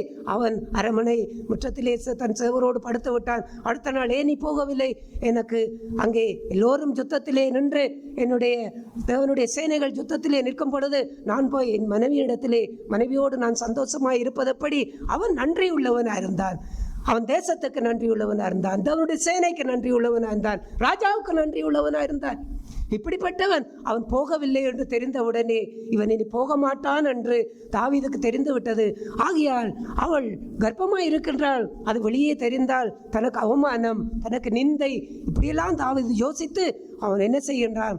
அவர் அங்கே ஒரு நிருபத்தை எழுதி உரியாவினுடைய கையிலே கொடுத்து, இதை கொண்டு போய் போர் முனையிலே நிற்கின்ற படைத்தளபதி யோவாப்பினிடத்திலே கொண்டு சொல்லுகின்றார். அதை நீங்கள் பிற்பாடு வாசித்து பார்த்தால் தெரியும். அவன் என்ன எழுதி கொடுக்கின்றான் அதை நீங்கள் அப்படியே 15வது வசனத்தை நீங்கள் பிற்பாடு நீங்கள் வாசித்து பாருங்கள். போர் முனையிலே மும்முரமா எங்கு யுத்தம் நடக்கின்றதோ அந்த இடத்துக்கு உரியாவை முன்னுக்கு நிப்பாட்டு, அந்த போர் முனையிலே நிப்பாட்டு. ஏனென்றால் அவன் சாக வேண்டும், எதிரிகளால் அவன் சாக வேண்டும் என்று ஒரு நிருபத்தை எழுதி அனுப்புகின்றார். அதை கொண்டு போய் அவன் குற்றமில்லாதவன், பாவமில்லாதவன், கபடில்லாதவன். அவன் என்ன செய்கின்றான்? கொண்டு போய் யோவாப்பிடத்திலே கொடுக்கின்றான். யோவாப் என்ன செய்கின்றார்? இவனை பலசாலிகள், அதாவது அந்த எதிரிகளுடைய பலசாலிகள் நிற்கின்ற அந்த இடத்திலே இவனை கொண்டு போய் அந்த யுத்தத்தை ஆரம்பித்து உரியாவை நிப்பாட்டுகின்றான். அவன் செத்து போகின்றான், மடிந்து போகின்றான். அப்போது கூட அவன் தாவீது என்ன செய்கின்றான்? உரியா அவள் பத்சேபாளை அவன் செத்து விட்டான் என்று தெரிந்த பிற்பாடு அவள் தன்னை மனைவியாக்கி கொண்டான். அப்போது கூட தான் ஒரு கொலை செய்து விட்டேனே, சவுலுடைய சால்வையை தொங்கலை அறுத்து அடித்து கொண்ட தாவீதுக்கு தன்னுடைய சேனையின், இஸ்ரேலுடைய சேனை, தேவனுடைய சேனையிலே இருந்த ஒரு மனுஷனை கொல்லுவதற்கு முயற்சி செய்து கொலை செய்தாரே, இந்த கொலை செய்த பிற்பாடு ஏன் தாவீதுடைய இருதயம் அடிக்கவில்லை? ஏன் அடிக்கவில்லை? தாவீதுக்கு உணர்வில்லை. வாழ்க்கையிலே முந்தினோர் பிந்தினோராயும், பிந்தினோர் முந்தினோராயும் இருப்பார்கள் என்று இயேசு சொன்னார். அந்த முந்தினவன் யார்? தாவீது இளம் வயதுள்ள காலத்திலே நல்ல தேவனை குறித்த நல்ல உணர்வோடு இருந்தார். தேவனுடைய வார்த்தைகளை குறித்து நல்ல உணர்வோடு இருந்தார். தேவனுக்கு என்று அப்படியெல்லாம் வாழ வேண்டும், எப்படியெல்லாம் அவருக்கு பிரியமாய் வாழ வேண்டும் உணர்வோடு இருந்தார். ஆனால் வாழ்க்கையிலே வாலிப பிராயத்திலே நல்ல உணர்வோடு வாழ்ந்தவர்கள் திருமணமான பிற்பாடு அந்த உணர்வை இழந்து விடுகின்றார்கள். ஏன்? அவர்கள் தேவனுடைய வார்த்தைகளை இருதயத்துக்குள்ளே உள்வாங்கவில்லை. தாவீது இருதயத்துக்குள்ளே உள்வாங்கவில்லை. உரியாவின் மனைவி என்று சொல்லும் பொழுது தேவனுடைய கற்பனைகளை இருதயத்துக்குள்ளே எடுத்துக்கொள்ளவில்லை. உரியாவை கொல்லுவதற்கு சதி செய்யும் பொழுதும் தேவனுடைய கற்பனைகளை உள்ளுக்கு எடுத்துக்கொள்ளவில்லை. உரியா செத்து விட்டான் என்ற பிற்பாடு, அவளை தனக்கு மனைவியாக்கி கொண்ட பிற்பாடும் தேவனுடைய கற்பனைகளை தன்னுடைய இருதயத்துக்குள்ளே எடுத்துக்கொள்ளவில்லை. ஆகையால் உணர்வு இல்லாமல் போனான். ஏன்? இதையெல்லாம் வேதத்திலே தேவன் எழுதி வைத்திருக்கின்றார். எந்த பரிசுத்தவானா இருந்தாலும், எந்த நீதிமானா இருந்தாலும், அது ஆபிரகாமா இருக்கலாம், நோவாவா இருக்கலாம், யோசேப்பா இருக்கலாம், இல்லாவிட்டால் அங்கே வேற எந்த மோசையா இருக்கலாம், பவுலா இருக்கலாம், பேதுருவா இருக்கலாம், எப்படிப்பட்ட மனுஷர்களும் தவறு இழைத்தார்கள். அவருடைய தவறுகள் வேதத்தில் எழுதப்பட்டிருக்கின்றது. தேவன் அதை மறைக்கவில்லை. ஏனென்றால் இந்த மனுஷன் அவன் தவறுகின்ற வாழ்க்கையிலே அவனுக்குள்ளே தேவனை குறித்ததான அந்த உணர்வு அவனுக்குள்ளே எந்த அளவுக்கு அவனுடைய வாழ்க்கையை கட்டி எழுப்புகின்றது. இப்படியெல்லாம் இருந்த தாவீதுக்கு நாத்தான் வந்து கர்த்தருடைய வார்த்தை பேசுகிறார். நீ இப்படி செய்தபடியினாலே தேவன் உன்மேல் கோபமாயிருக்கின்றார், தேவன் உன்னை நிச்சயமாய் தண்டிப்பார் என்றெல்லாம் சொல்லும் பொழுது, அப்பொழுதுதான் நான் பாவம் செய்தேன், தேவனுக்கு விரோதமாய் பாவம் செய்தே. தாவீது பிற்பாடு தன்னுடைய சங்கீதங்களிலே நல்ல உணர்வடைந்து, உணர்வுள்ள ஆண்டவரே, உணர்வுள்ள இருதயத்தை எனக்கு தாரும் என்றெல்லாம் பிற்பாடு அந்த உணர்வை தனக்குள்ளே எடுத்துக் கொள்ளுகின்றார். அந்த உணர்வுள்ள வாழ்க்கைக்குள்ளே திரும்ப வந்து விடுகின்றார். ஆனால் இப்படி வாழ்க்கையிலே இந்த முந்தினோர் பிந்தினோர், பிந்தினோர் முந்தினோர் என்றால் யார்? யார் முந்தினோர்?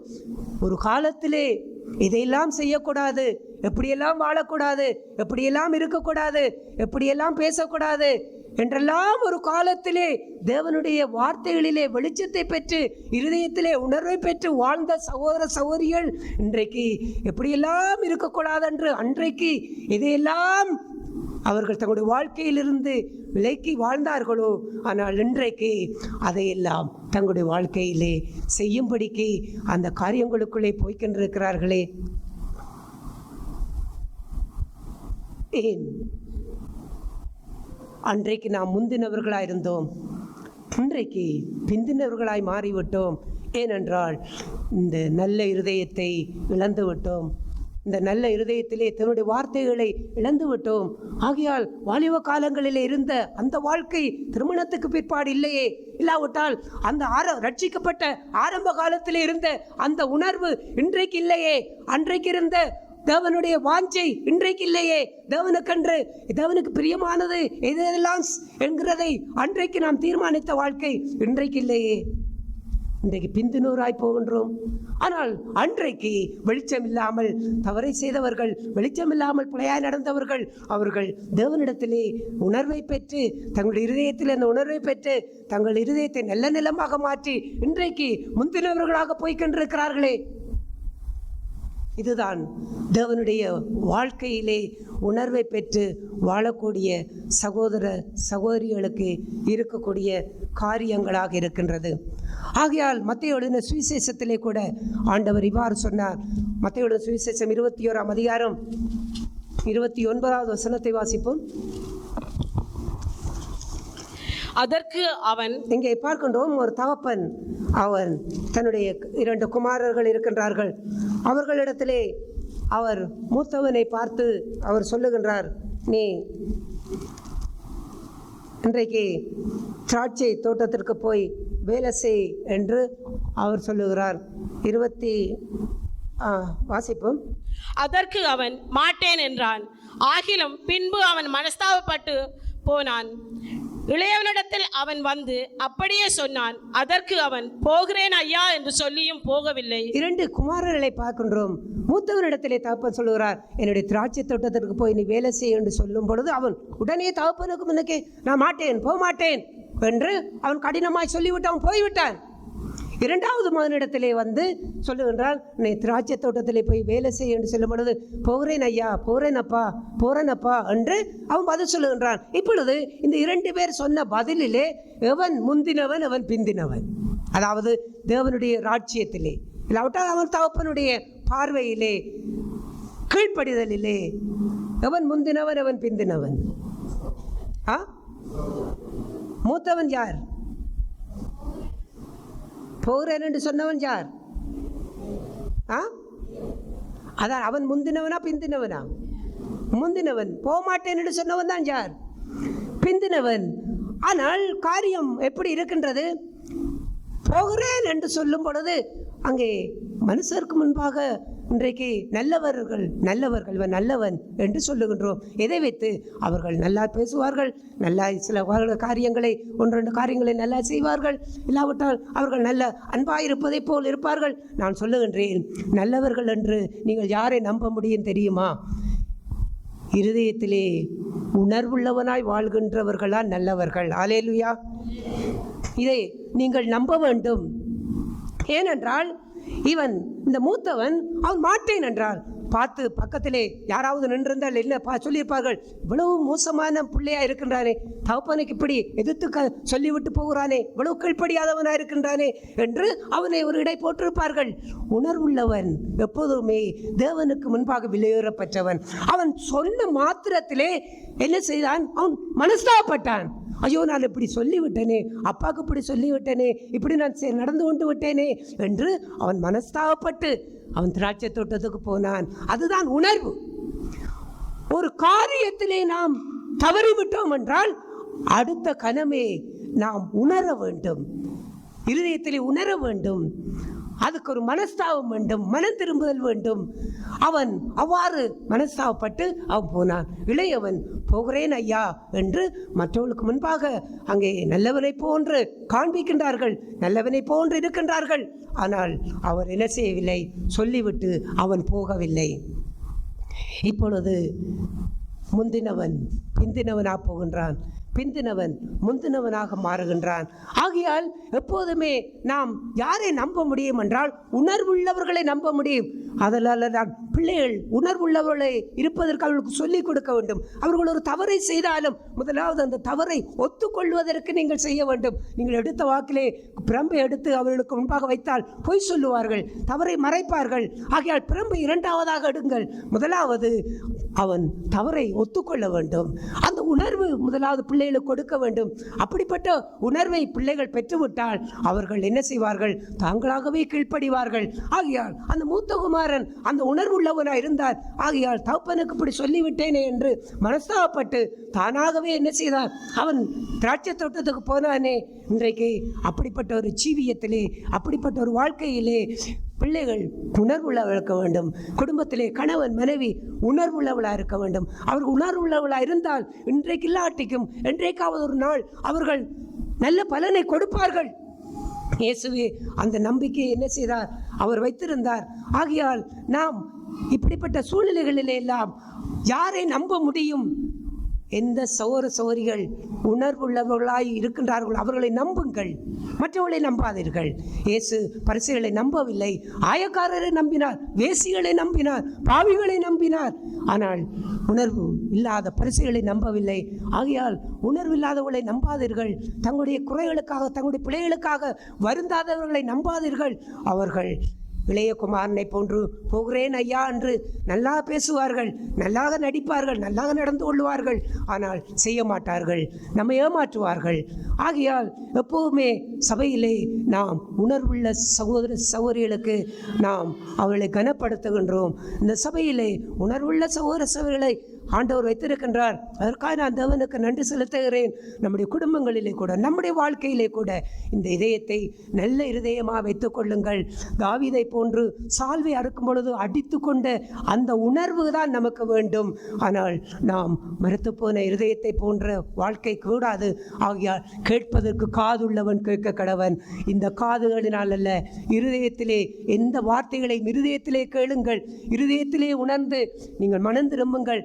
அப்பொழுது உங்களுடைய நிலம் நல்ல நிலமாக 100 மடங்கு பலன் கொடுக்க முடியும். இந்த வாழ்க்கையிலே பூரணமான இந்த வாழ்க்கை தான் ஆண்டவர் சொல்லுகின்ற நல்ல நிலத்திலே விதைக்கப்பட்ட மனுஷன். இந்த ஒரு வாழ்க்கையிலே நம்முடைய வாழ்க்கை கட்டி எழுப்பப்படட்டும். உணர்வு இல்லாத வாழ்க்கையில் அகன்று போகத்தக்கதா ஆண்டவரிடத்திலே கேளுங்கள். ஆண்டவரே, எனக்கு உணர்வுள்ள இருதயத்தை தாரும், உள்ளவன் அவர் அவனுக்கு கொடுக்கப்படும் என்று. ஆண்டவன், இருதயத்திலே நம்முடைய வார்த்தைகளை கேட்க விரும்புகின்றேன், எனக்கு அந்த உணர்வை தாரும். நான் சின்ன காரியமாக இருந்தாலும் ஆண்டவரே, நானே உணர்வடைந்து மனம் திரும்பட்டும். ஆண்டவரே, அந்த அந்த நாத்தான் அவன் அந்த தீர்க்கதரிசி தாவீதிடத்திலே அந்த வந்ததை போல் இல்லாதபடிக்கு நானே உம்முடைய சத்தத்துக்கு கீழ்ப்படிந்து மனம் திரும்பட்டும். இந்த ஆவியிலே நாம் வாழும் பொழுது நம்முடைய வாழ்க்கை நிச்சயம் ஆசீர்வதிக்கப்படும். தேவனும் நம்மை நம்பி நமக்கு 100 மடங்கு பலன் கொடுக்கின்ற அந்த வாழ்க்கையிலே எங்களை ஆசீர்வதிப்பார். ஆமீன். கர்த்தருடைய பரிசுத்த நாமம் மகிமைப்படுவதாக. தேவன் இன்ன வரைக்கும் எண்ணிக்கைக்கு அடங்காத எத்தனையோ திரளான வார்த்தைகளை தேவன் அங்கே பேசியிருக்கிறார். ஆனால் இன்றைய வரைக்கும் என்னுடைய வாழ்க்கையிலே என்னை தோற்கடித்த, என்னை பலவீனப்படுத்திய, கர்த்தருடைய சமூகத்தை விட்டு என்னை தூரப்படுத்தின எத்தனையோ சூழ்நிலைகள், எத்தனையோ காரியங்கள், அதை என்னை கர்த்தருடைய சமூகத்திலே நான் அவரோடு உறவாடக்கூடாதபடிக்கு என்னை வேறு பிரித்து அங்கே வைத்திருக்கிறேன். அந்த காரியங்களெல்லாம் இங்கே ஆண்டவர் பேசிய போன்று, இங்கே எரேமியா சொன்னதை போன்று, எரேமியாவிலே தேவன் பேசிய போன்று கர்த்தருடைய வார்த்தையை கேட்க மாட்டோம்னு சொல்லி தங்களுடைய இதயத்தை கடினப்படுத்தினவர்கள். தேவனோடு ஒப்புரவாக வேண்டும், அவருடைய சமூகத்திலே நான் ஒன்றை கலக்க வேண்டும், அவர் ராஜ்யத்திலே நான் போய் சேர வேண்டும், அவருடைய சமாதானத்தை நான் பெற வேண்டும், அவருடைய விடுதலையை அடைய வேண்டும், என்னுடைய வாழ்க்கையிலே முழுதான ஒரு ரட்சிப்பை காண வேண்டும், கர்த்தருடைய மேஜையிலே நான் பங்கு பெற வேண்டும் என்கிறான இந்த மகத்துவமான அந்த ஜீவியத்துடைய வாழ்க்கைக்குரிய காரியங்களை எத்தனையோ திரளான வார்த்தைகளோடு தேவன் என்ன செய்திருக்கிறார், அங்கே சபையில் எங்கே பேசியிருக்கிறார். ஆனால் இங்கே இயேசு கிறிஸ்து சொன்னதை போன்று அங்கே கேட்க செவியுள்ளவர்கள் கேட்க கடவார்கள் என்று சொன்ன அந்த வார்த்தை நாட்களில் பேசிய போன்றான காரியங்களிலே அங்கே நான் சமூகங்களுக்கு இங்கே வருகிறேன், கர்த்தருடைய வார்த்தையை கேட்கிறேன், அப்படியே அந்த வார்த்தையை அந்த இடத்திலே அங்கே விட்டுவிட்டு என்ன செய்கிறேன், அங்கே நான் வெறுமையாக என்ன செய்கிறேன், போகிறேன். அங்கே ஒரு சூழல் வரும்போது அந்த சோதனைக்குள்ளே அகப்படுகிறேன், அதை குறித்து உணர்வை இல்லாமல் வருகிறேன், அதை குறித்து கர்த்தர் பேசுகிறார், அதை பிற்பாடு என்ன செய்ய அதே அந்த வார்த்தையை விட்டுவிட்டு மறுபடியும் என்ன செய்கிறேன், அந்த காரியங்களை நான் என்னுடைய வாழ்க்கையில் எங்கே நடப்பிக்கிறேன். இந்த வாழ்க்கையினுடைய ஜீவியம், இந்த பூமியிலே வாழக்கூடிய என்னுடைய உலகத்துக்கேற்ற பிரகாரமான வாழ்க்கையிலும் மகிழ்ச்சி இல்லை. தேவன் அழைத்தான அந்த பரமபிதாவுடைய அந்த மேன்மையான ராஜ்யத்துக்குரியான அந்த புத்திர சுவாரத்தையும் நான் அங்கே இழந்து சமாதானம் இல்லாதவனாய், அவருக்கு அந்நியனாய், அங்கே இரத்தத்துக்கு சரீரத்துக்கும் அங்கே ஒரு அந்நியனாய் என்ன செய்கிறேன், அங்கே நான் வாழ்ந்து கொண்டிருக்கிறேன். காரணம், இந்த இருதய கடினம், கர்த்தருடைய வார்த்தையை உள்கொள்ளக்கூடாதபடிக்கு, அதை எனக்கு சொந்தமானதை ஏற்றுக்கொள்ளக்கூடாதபடிக்கு, இதிலே நான் பூர்ண விடுதலை அடைந்து கர்த்தருடைய மகிழ்ச்சிக்குள்ளே சந்தோஷத்துக்குள்ளே நான் பிரவேசிக்கிறோம் என்கிறான அந்த ஆர்வம் இல்லாமல் இதயத்தை அங்கே தொடர்ச்சியாய் கடினப்படுத்தி வைத்திருக்கக்கூடியான காரியங்கள். தேவன் எவ்வளவாக பேசினாலும் அங்களுடைய செவியை கேட்கக்கூடாதபடிக்கு அங்கு அடைத்து வைக்கக்கூடியான விரியன் பாம்பை போல் என்னுடைய ஜீவியத்தின் வாழ்க்கை அவ்வளவா என்ன செய்கிறது, அங்கே கடினத்துக்குள்ளே அங்கே போய் கொண்டிருக்கிறது.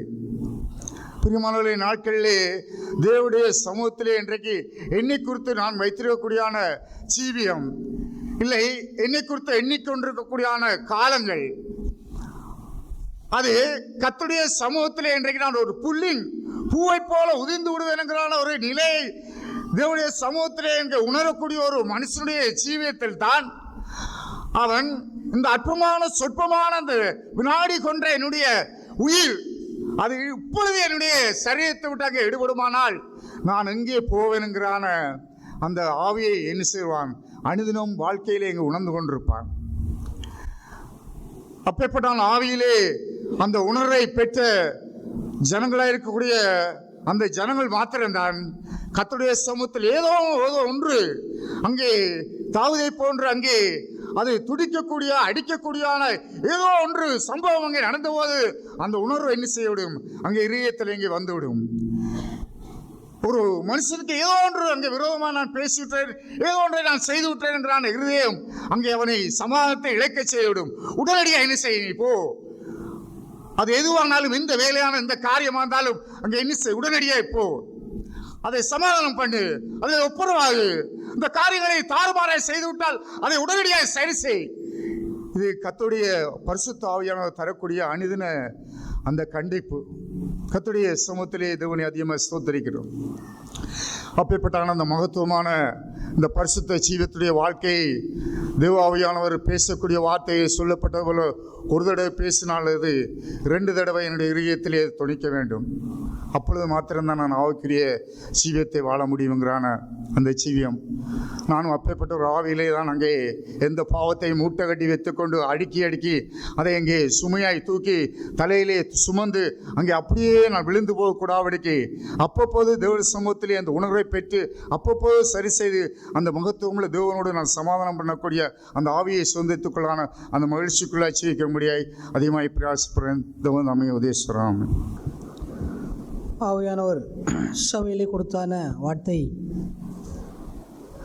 அங்கே என்னை ஆரம்ப நாட்களிலே நான் வாழ்ந்த வாழ்க்கைக்கும் இப்பொழுது இருக்கிற அந்த ஜீவியத்திற்கும் உள்ள ஒரு வித்தியாசத்தை நான் உணர்ந்து பார்க்கும்படி சபையிலே ஆவியானவர் என்னை எச்சரித்தார். அங்கே அந்த ஆரம்ப நாட்களிலே தேவனுடைய வார்த்தை எனக்கு உணர்வை தந்தது. ஆனால் இப்பொழுது அது என்னுடைய இதயத்திலே அது மறந்து போகிறது. அதை கேட்டவுடன் நான் அதை அந்த நேரங்களிலே எடுத்து அதை ஜீரணிக்க முடியாமல் இருக்கிற காரணமெல்லாம் அங்கே அந்த ஆதியில் கொண்ட அன்பு எனக்குள்ளே இல்லை.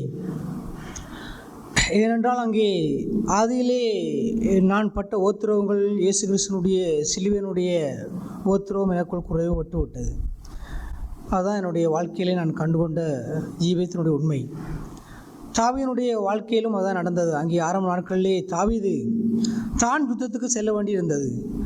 அங்கே எதிரிகள் அவனை சூழ்ந்து கொண்டு அவனுடைய ஆத்மாவை அவனுடைய உயிரை பறிப்பதற்கு சூழ்ந்து கொண்ட போதெல்லாம் அவன் அங்கே சவுல் தாவீதை தேடி அலைந்த காலங்களிலே சவுலை தாவீது அங்கே வஸ்திரத்தை தொட்டவுடன் அங்கே அவனுடைய இருதயம் அடித்து கொண்டிருந்தது. ஆனால் இந்த பட்சிவனுடைய காரியங்களிலே அவனுடைய இருதயம் அங்கே உபத்திரவமற்று தன்னுடைய படைத்தளபதிகளை விட்டுவிட்டு தான் வீட்டிலே ஓய்வெடுத்து இருக்கிற அந்த சூழ்நிலை தான் அவன் பாவம் செய்ய வேண்டிய அந்த சூழ்நிலைக்குள் அவன் தள்ளப்பட்ட அவன் உணர்வற்றவனாக இருந்தான். அங்கே சிலுவையினுடைய உபதேசம், சிலுவையினுடைய பாடுகள் எப்பொழுது என்னை விட்டு எடுபட்டு நான் இளைப்பாறுகிறேனோ அப்பொழுது எனக்குள்ளே அந்த இருதயம் வந்துவிட முடியும். ஆகையால் நான் விழிப்புள்ளவனாய் எந்த சூழ்நிலையில் நான் இருந்தாலும் அங்கே தேவனுடைய உணர்வை எப்பொழுதும் தேவனோடு இருக்க கற்றுக்கொள்கிற ஒரு ஜீவியம் எனக்குள்ளே இருக்கும் என்றால் நான் நிச்சயமாய் உணர்வுள்ளவனாய் இருப்பேன் என்பதை ஆவியானவர் எனக்கு எச்சரித்தார். நானும் விசுவாசிக்கிறேன். எந்த நேரத்திலும் இந்த சூழ்நிலையிலும் நான் இளைப்பாறும் போதும் நான் ஓத்திரப்படும் போதும் உணர்வுள்ள இருதயம் எனக்குள்ளே இருக்க நான் வாஞ்சிக்கிறேன். அந்த வாஞ்சி இருந்த கர்த்தர் நிச்சயம் எனக்கு உதவி செய்வார். நம்புகிறேன், விசுவாசிக்கிறேன், அறிக்கையும் செய்கிறேன். அறிக்கையை காத்துக்கொள்ள கர்த்தர் உதவி சொல்லலாம். ஆவியானவர் இந்த சபையில் காலை ஊழியமாக பேசினதுக்காக ஆண்டவர் நன்றி செலுத்துகிறேன். ஆண்டவர் என்னுடைய ஆரம்ப வாழ்க்கையிலும் என்னுடைய ஆரம்பமான ரட்சிப்புக்குள்ளாய் நடத்தக்கூடிய அந்த சூழ்நிலை குறித்தும் சௌரம் பேசும்போது அந்த நினைவுக்குள்ளாய் ஆண்டவர் என்னை நடத்தி சென்றான ஒரு காரியத்தையும் ஆண்டவர் வெளிப்படுத்தினார். உண்மையாய் ஆரம்பத்திலே ரட்சிக்கப்பட்ட நான் தேவனுக்கு முன்பாய் எப்போதுமே உணர்வுள்ள இருதயமுடையவனாய் எல்லா வேளைகளிலும் எல்லா சூழ்நிலைகளிலும் நான் எப்போதுமே காதுள்ளவனாய் இருந்து என்னுடைய வாழ்க்கையை நடத்தி சென்றன காரியம் இப்பொழுது என்னுடைய காரியம் எந்த சூழ்நிலையில் எப்படிப்பட்ட வாழ்க்கைக்குள்ளாய் இருக்கிறது என்பதை குறித்து ஆண்டவர் என்னை கடந்த நாள் வாழ்க்கையை நினைத்து இப்போது வாழ்க்கையும் ஆண்டவர் ஒப்பிட்டு பார்க்கக்கூடிய சூழ்நிலைக்குள்ளாய் ஆண்டவர் என்னை நடத்தினார். எப்போதுமே நான் தேவனுக்கு முன்பாக நான் அந்த சூழ்நிலை இருந்து நான் எல்லா விதத்திலுமே நான் ஒரு சின்ன காரியத்திலுமே நான் தேவனுக்கு விரோதமாய் நடந்ததே இல்லை. எல்லாம் தேவன் என்னை நடத்தி செல்லும் போது தேவன் எனக்குள்ளே அவர் இருந்த போதெல்லாம் அவர் என்னை அந்த வழியிலே நடத்தி சென்ற ஒரு சரியான ஒரு பாதையிலும் அவருடைய நீதியின் வழிகளிலும் நடத்தி எல்லாவற்றையுமே சரியான முறையில் நடத்தி சென்றான அந்த ஒரு வழிக்குள்ளாக இருக்கும்போது இருந்தேன். இப்பொழுது இந்த வாழ்க்கை எனக்குள்ளாக ஏன் குறைவுபட்டது மழுங்கடிக்கப்பட்டது என்பதை குறித்து நான் அதிகமாய் கண்டுகொள்ளும் போது என் இருதயம் துடிக்கவில்லை. பாவங்களோ எனக்கு தேவனுக்கு விரோதமாய் செய்யும் போது அந்த நேரத்தில் அடித்த இருதயம் ஏன் இப்பொழுது அந்த உணர்வு இல்லாமல் போயினது என்பதை குறித்து தேவனுக்கு முன்பாக நான் வெட்கப்படுகிறேன். தேவனிடத்தில் நான் அதிகமாய் மன்னிப்பும் கேட்கின்றேன். எப்போதுமே நான் உணர்வுள்ளவனாக இருந்து என் இருதயம் அடித்துக்கொள்ளும் ஒவ்வொரு காரியங்களிலும் எப்போதுமே என் பூமியில் நான் வாழும் காலங்களும் தேவனுக்கு பிரியமில்லாமல் நடக்கும் காரியங்கள் அனைத்திலும் நான் எப்போதுமே தேவனுக்கு முன்பாய் உண்மையான இருதயத்துடன் உண்மையான உணர்வுடையவனாக இருந்து நான் செயல்படத்தக்கதாகவே ஆண்டவர் என்னை நாட்களை கூட்டி கொடுத்திருக்கார் என்பதைத்தான் நான் அதிகமாக நம்புகிறேன், விசுவாசிக்கிறேன். உண்மையாய் வரப்போகும் நாட்களிலும் உண்மையாக இருந்து தேவனுக்கு நான் ஆரம்பத்திலே கொண்ட விசுவாசத்தையும் ஆரம்பத்தில் கொண்ட அன்பையும் தேவனோடு பற்றி கொண்ட நான் உறவையும் நான் மறுபடியுமாய் தேவனுக்கு முன்பாக நான் எடுத்துக்கொண்டு என்னுடைய வாழ்க்கை பயணத்தை அவருடன் தொடர்ந்து தேவன் எதை சொல்லுகிறாரோ எதை நடப்பிக்கிறாரோ தேவனுக்குரிய காரியங்களை எதை நீதியாய் நேர்மையாய் தேவனுக்கு எதை பிரியமாய் அவருடைய இருதயம் எப்படியாப்பட்டது, நான் அவருடைய இருதயத்துக்குள்ளே நான் இருக்கிறேன்னா நான் அவரை நான் எப்படி வாழ வேண்டும் என்பதை குறித்தும் நான் எப்போதுமே உணர்வுள்ளவனாக இருந்து பயந்து இந்த வரப்போகும் நாட்களிலும் நான் உண்மையாய் தேவனுக்கு உண்மையாக இருந்து எல்லா விதத்திலுமே என்னுடைய ஆரம்ப வாழ்க்கையை மறுபடியுமாய் எடுத்து நான் ஓடவே வாஞ்சிக்கிறேன். அந்த வாழ்க்கைக்குள்ளே கடந்து செல்ல ஆவியான உதயசுவான சபையில் அறிக்கையிடலாம். கர்த்தருடைய நாமத்துக்கு ஸ்தோத்திரம். மத்தேயு 13ஆம் அதிகாரம் 10ஆம் வசனம். அப்பொழுது சீசர்கள் அவரிடத்தில் வந்து, ஏன் அவர்களோடு உவமைகளாக பேசுகிறீர் என்று கேட்டார்கள். அவர்களுக்கு அவர் பிரயோஜனமாக, பரலோக ராஜ்யத்தின் ரகசியங்களை அறியும்படி உங்களுக்கு அருளப்பட்டது, அவர்களுக்கும் அருளப்படவில்லை. இன்றைக்கு இந்த வார்த்தை சபையிலே கடந்து செல்லும்போது இந்த இருதயத்திலே இன்றைக்கு தேவன் சபையிலே பேசுகிறான ஒவ்வொரு வார்த்தைகளை என்னுடைய காதுகள் கேட்கிறவர்களாக இருந்தால் என்னுடைய இருதயத்தின் காதுகள் அவையுடைய ரகசியங்களை அந்த வார்த்தைகளின் அர்த்தங்களை கேட்பதற்கு இன்றைக்கு பிதாவின் அருள் எனக்கு அதங்கே கிட்டி வர வேண்டும். இல்லை என்று சொன்னால் ஒருபோதும் இந்த ரகசியங்களை என்னுடைய இருதயத்தின் காதுகள் இங்கே கேட்க முடியாது. இன்றைக்கு தேவன் அதிகமாக என்னுடைய வார்த்தை மூலம் என்னை நடத்தினார், இங்கே என்னை உணர்வடையும்படி செய்தார். இன்றைக்கு நான் தகுதியாக இருக்க வேண்டும், நான் விருப்பப்பட வேண்டும். ஒவ்வொரு வார்த்தைகளையும் இன்றைக்கு என்னுடைய காதுகள் கேட்பது மட்டுமில்ல, இருதயத்தின் காதுகள் கேட்பதற்கு நான் என்னை இங்கே உணர்வடையவனாக இங்கே மாற்ற வேண்டும். என்னுடைய விருப்பம் இருந்தால் மட்டுமே பிதா அதற்கு அருள் கட்டி செல்வதற்கு ஏற்ற பிரகாரம் அவர் என்னை நடத்த முடியும். இன்றைக்கு நான் என்னுடைய ஜீவியத்திலே நானும் தாழ்மையுள்ள ஒரு மனுஷன் இன்றைக்கு தேவ சமூகத்தில் அறிக்கை செய்கிறேன். இன்றைக்கு நான் இத்தனை வார்த்தைகள் கேட்டாலும் என்னுடைய இருதயத்தின் காதுகள் அதை திறக்கப்பட வேண்டும். இல்லை என்றால் இங்கே கற்பாறையின் மேல் முள்ளுள்ள இடங்களிலே விளைகிற விதையைப் போல இந்த வார்த்தைகள் அங்கே வசனங்கள் கடந்து சென்று போய்விடும். நான் நல்ல இடத்தில் விழுந்த விதையைப் போல ஒவ்வொரு வார்த்தைகளும் என்னுடைய இருதயத்தின் காதுகளிலே விழுவதற்கு நானும் அதன் பிரகாரம் ஏற்ற 100% பலனை கொடுப்பதற்கு ஏதுவாக வாழ்வேன் என்று தேவ சமூகத்தில் அறிக்கை செய்கிறேன். அறிக்கையை காத்துக்கொள்ள கர்த்தர் உதவி செய்வாராம். தேவன் காலை வேளையிலே பேசிய வார்த்தைக்கு தேவனை அதிகமாக நன்றி செலுத்துகிறேன். தேவன் காலை வேளையிலே என்னுடைய இருதயம் இன்றைக்கு உப்பைப்பட்டான ஒரு இருதயமாக இருக்கிறது. அது இந்த இருதயத்தினை தேவனுடைய வார்த்தைகள் என்னை எவ்வளவாய் உணர்வடையத்தக்கதற்கு ஏதுவாய் தேவனுடைய வார்த்தைகளை நான் என்னுடைய இருதயத்திலே எவ்வளவாய் உள்வாங்கினான் ஒரு மனுஷனாய் நிற்கிறேன், எந்த அளவுக்கு நான் கேட்க காதுள்ள ஒரு மனுஷனாய் நிற்கிறேன் என்றான். அந்த காரியங்களை குறித்து தேவன் காலை வேளையிலே என்னோடு பேசினார். தேவன் காலை வேளையிலே காண்பித்தான காரியமெல்லாம் ஒரு வயல் நிலத்தை குறித்தான காரியங்களை தேவன் காலை வேளையிலே என்னோடு இடைப்பட்டு காண்பித்தார். அந்த வயல் நிலங்களை குறித்தான காரியங்களிலே ஒரு வயல் நிலத்தை உரிமையாய் வைத்து கொண்டிருக்கிறான் ஒரு மனுஷன். அந்த வயல் நிலத்திலே அவன் விதைப்பதற்கு முன்பதாக அந்த வயல் நிலத்தை குறித்தான ஒரு அக்கறையும் அந்த வயல் நிலத்திலே எந்த விதமான காரியங்களையும் செய்வதற்கு அவன் முற்பட மாட்டான். ஆனால் அந்த வயல் நிலத்திலே அவன் விதைகளை எறிந்த பிற்பாடு அந்த வயல் நிலத்திலே அவன் உழவு பக்குவமாய் பாதுகாத்து வேலியடைத்து அந்த விதைகளை அவன் பாதுகாத்து கொள்கிறான். அந்த காரியங்களை குறித்து அவன் காலை வேளையிலே என்னுடைய வாழ்க்கையிலே தேவன் பேசியான அந்த வார்த்தையோடு ஒப்பிட்டு தேவன் காண்பித்தார். இன்றைக்கு தேவனுடைய வார்த்தைகளை என்னுடைய இதயத்திலே நான் விதையாக எறிவதற்கு முன்பதாக தேவனுடைய வார்த்தைகள் என்னுடைய இதயத்திலே இல்லைன்னு சொன்னால் அந்த தேவனுடைய உணர்வு அதை நான் என்னுடைய தேவனோடு கொண்டான அந்த உறவை பாதுகாத்து கொண்டு வாழ வேண்டும் என்றான அந்த வாஞ்சை தாகம் என்னிடத்திலே அது இல்லாத ஒரு காரியமாக தான் இருந்து விட முடியும். ஆனால் என்னுடைய இதயத்திலே தேவனுடைய வார்த்தைகளை நான் என்னுடைய இதயத்திலே நான் விதைக்கிறான மனுஷனாக நிற்பேனாக இருந்தால் அந்த விதைகளை நான் பாதுகாத்து கொள்ளத்தக்கதுக்கு ஏதுவாக அந்த விதைகள் அதை 100 பலன் கொடுக்கத்தக்கதுக்கு ஏதுவாக அந்த விதைகளை நான் அந்த விதைகளின் மூலமாக நான் என்னுடைய இதயத்தை நான் பாதுகாத்து கொண்டு வாழத்தக்கதுக்கு ஏதுவான ஒரு மனுஷனாக நிற்க முடியும்.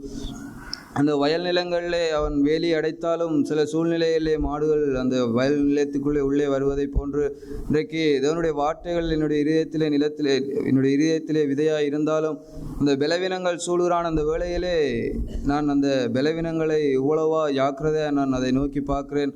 அந்த பலவீனங்களை நான் இவ்வளவா உணர்வடைகிறேன், அதை இவ்வளவா நான் என்னுடைய இதயத்தை பாதுகாத்து கொண்டு வாழ வேண்டும் என்பதற்காக காரியங்களை மேற்கொள்கிறேன், பிரயாசப்படுகிறேன் என்றான். அந்த காரியங்களை தேவன் காலை வேளையில் என்னோடு இடைப்பட்டு பேசினார். நானும் தேவனை அதிகமாக நன்றி செலுத்துகிறேன். என்னுடைய வாழ்க்கையிலே நானும் கேட்க காதுள்ள ஒரு மனுஷனாய் நின்று உள்ளவனாய் எப்பொழுதும் இருந்து விடவே வாஞ்சிக்கிறேன். என்னுடைய வார்த்தைகளை நான் அறிந்து கொள்ளவே வாஞ்சிக்கிறேன். என்னுடைய இதயத்திலே எவ்வளவாய் தேவனுடைய வார்த்தைகளை அறிந்து கொள்ள முடியுமோ அவ்வளவாய் நான் தேவனுடைய வார்த்தைகளை எனக்குள்ளாக அறிந்து கொண்டு அவரை அறிகிறான். அந்த அறிவு நிமித்தம் என்னிடத்தில் இருக்கக்கூடியான அந்த பலவீனங்களிலே நான் வெளிச்சத்தை கண்ட ஒரு மனுஷனாய் நாளுக்கு நாள் அவரை கிட்டி சேர்கிறான். அந்த வாழ்க்கையிலே அவரை அறிகிறான். அந்த வாழ்க்கையிலே நானும் வளர்ச்சியடைய பரிசுத்தாவியான வருகிற நாட்களில் என்னை நடத்துவாராக. தேவன் சபையோடு வார்த்தைக்கு தேவனை சோதரிக்கின்றேன்.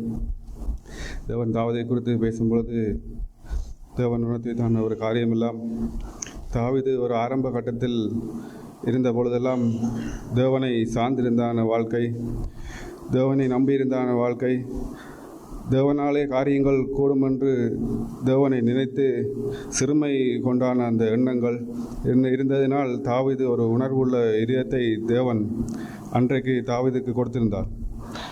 அதனால்தான் தாவீது கோலியாத்தை தேவன் மேல் இருந்த பற்றினால் தேவன் இருந்த விசுவாசனால் தாழ்மை இருந்தபடியினால் தேவனுக்கு எதிராக எழும்பின அந்த கோலியாத்தை ஈஸியாக கொன்றுவிட முடிந்தது. அதே தாவீது நாட்கள் செல்ல செல்ல ஏன் ஒரு உணர்வில்லாத ஒரு இதயம் காணப்பட்டது என்பதை தேவன் எனக்கு உணர்த்தும் பொழுது தேவன் தாவீதுக்கு எல்லாவற்றையும் அவனுக்குரிய ஆஸ்திகளையும் அவனுக்குரிய ராஜபாரியத்தையும் அவனுடைய ஞானத்தையும் தேவனுடைய வல்லமையையும் தேவனுடைய அதிகாரங்களையும் தாவீதுக்கு கொடுத்திருந்தபடியினால் தாவீது தன்னை ஞானி என்று எண்ணியும் தன்னை ஒரு பெரிய ஆள் என்று எண்ணியும் தேவனுடைய அந்த சிந்தை மனத்தாழ்மை முதல் இருந்தான அந்த தேவனை நம்பி இருந்தான அந்த பயம் தேவனை சார்ந்திருந்தான நிலைகள் நாட்கள் செல்ல செல்ல அது குறைபட்டதைத்தான் தேவன் இந்த காலவெளியிலே என்னையும் உணர்த்தி வைத்தார். தாவீது தன்னிடத்தில் யாரை கேள்வி கேட்க முடியும், தான் செய்வது தான் சரி, ஒருவரும் தன்னை கேள்வி கேட்க முடியாது என்று சொல்லி தான் நினைத்தபடியெல்லாம் அவன் அந்த ஸ்திரியை அடைய வேண்டும் என்று சொல்லி தான் செயற்பட்டான அந்த காரியங்கள் தாவீது ஒரு அரசனாக இருந்தபடியினால் எவரும் தன்னிடத்தில் கேள்வி கேட்க முடியாது என்பதை தான் ஒரு உயர்ந்தவன் அகந்தை உள்ளவன் என்று சொல்லி தன்னை மனதுக்குள் எண்ணினபடியினால் அந்த காரியங்களை செய்தான். அப்பொழுது தேவனுடைய உணர்வை அது அடையாமல் இருந்தான். ஆனால் தேவன் விடவில்லை.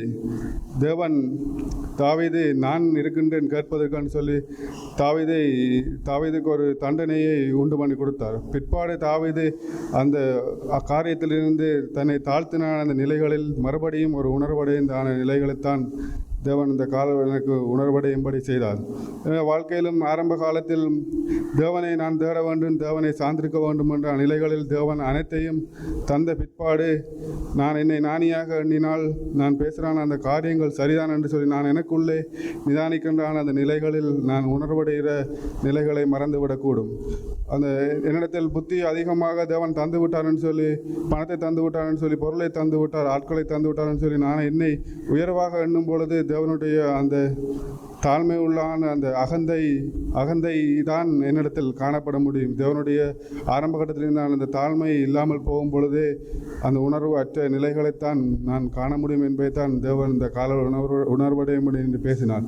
தேவன் ஆரம்ப காலத்தில் நான் தேவனை எவ்வாறு சார்ந்திருக்கின்றேன், எவ்வாறு நம்பி இருக்கின்றேன், என்னுடைய ஆரம்ப காலத்தில் நான் என்னுடைய அகந்தை என்னிடத்தில் இல்லாமல் இருந்தது, எதையும் தேவனை நம்பி இருந்து செய்தான அந்த நிலைகள் இருக்கும் பொழுதே தேவன் ஒரு உணர்வுள்ள அந்த ஆவியை தருகிறார்.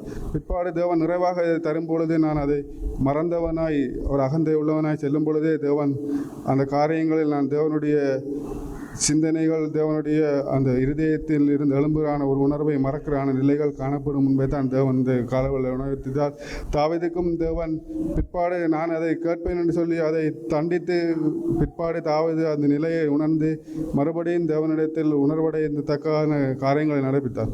அதே அந்த வாழ்க்கை என்னிடத்தில் வராத வண்ணம் வேறொருவர் வந்து என்னிடத்தில் கூறி உணர்வடையாத வண்ணம் நானாகவே ஆரம்ப காலத்தில் இருந்தான அந்த நிலைகள், அகந்தையான காரியங்கள், என்னை நானே என்று எண்ணாத அந்த நிலைகள், நான் ஒரு சிறுமைப்பட்டவன் என்று சொல்லி நினைக்கின்றான் அந்த காரியங்களில் உணர்வடையும் முடியும் என்பதை தான் தேவன் இந்த கால உணர்த்திவிட்டார். இந்த வார்த்தை தந்த தேவனை சோதரிக்கின்றேன். வர நாட்களிலும் அவ்வாறான காரியங்களிலும் மனதில் நான் என்னை பெரியவன் என்று எண்ணாமல் ஒரு அகந்தை உள்ளவன் என்ற அகந்தை உள்ளவருக்கு தேவன் எதிர்த்திருக்கின்றார்.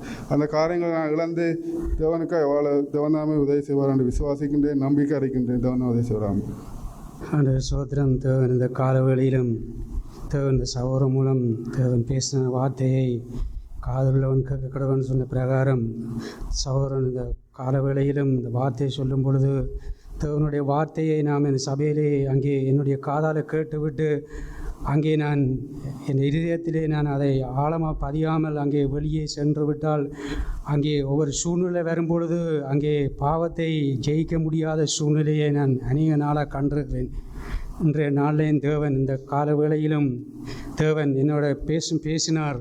ஆண்டவருடைய வார்த்தையை நான் இருதயத்திலே நான் காதால் கேட்டு அங்கே இருதயத்திலே பதிந்து விட்டு வெளியே போவனா இருந்தால் அங்கே எனக்குள்ளாக எழும்புறான அந்த ஒவ்வொரு பொல்லாத சூழ்நிலைகளிலிருந்து, கோபமான சூழ்நிலையிலிருந்து, ஒருத்தரை நியாயம் தீர்க்கிற பகுதியில் இருந்து அங்கே நான் விடுதலை பெற முடியும் என்பதை தேவன் இந்த காலவேளையிலும் பேசினார்.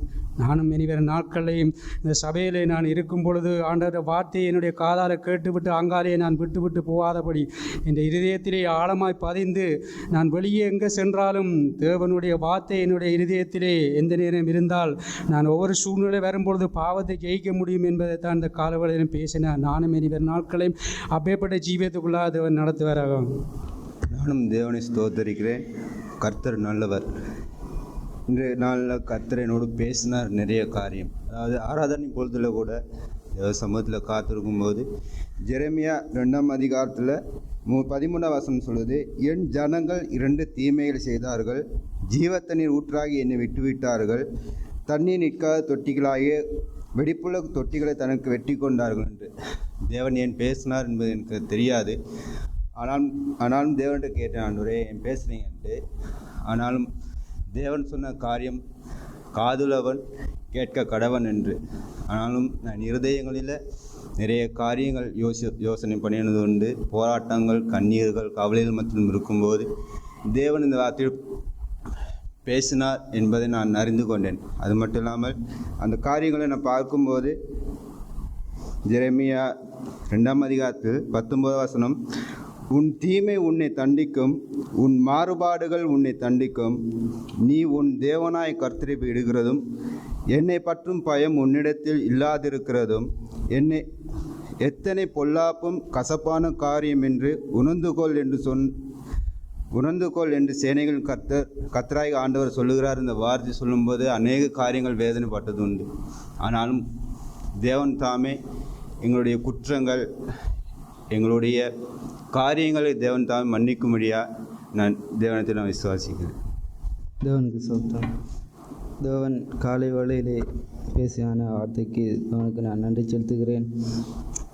தேவன் காலை வேளையிலே காதுள்ளவன் கேட்க கடவன் என்று அந்த வார்த்தையை கூறும்போது சகோதரர் எத்தனை பேர் ஒரு நல்ல இதயம் உள்ளவர்களாக இருக்கிறீர்கள் என்று கேட்கும்போது நான் என்னை நானே நியாயந்தித்து கொண்டவனாய்த்தான் இருந்தேன்.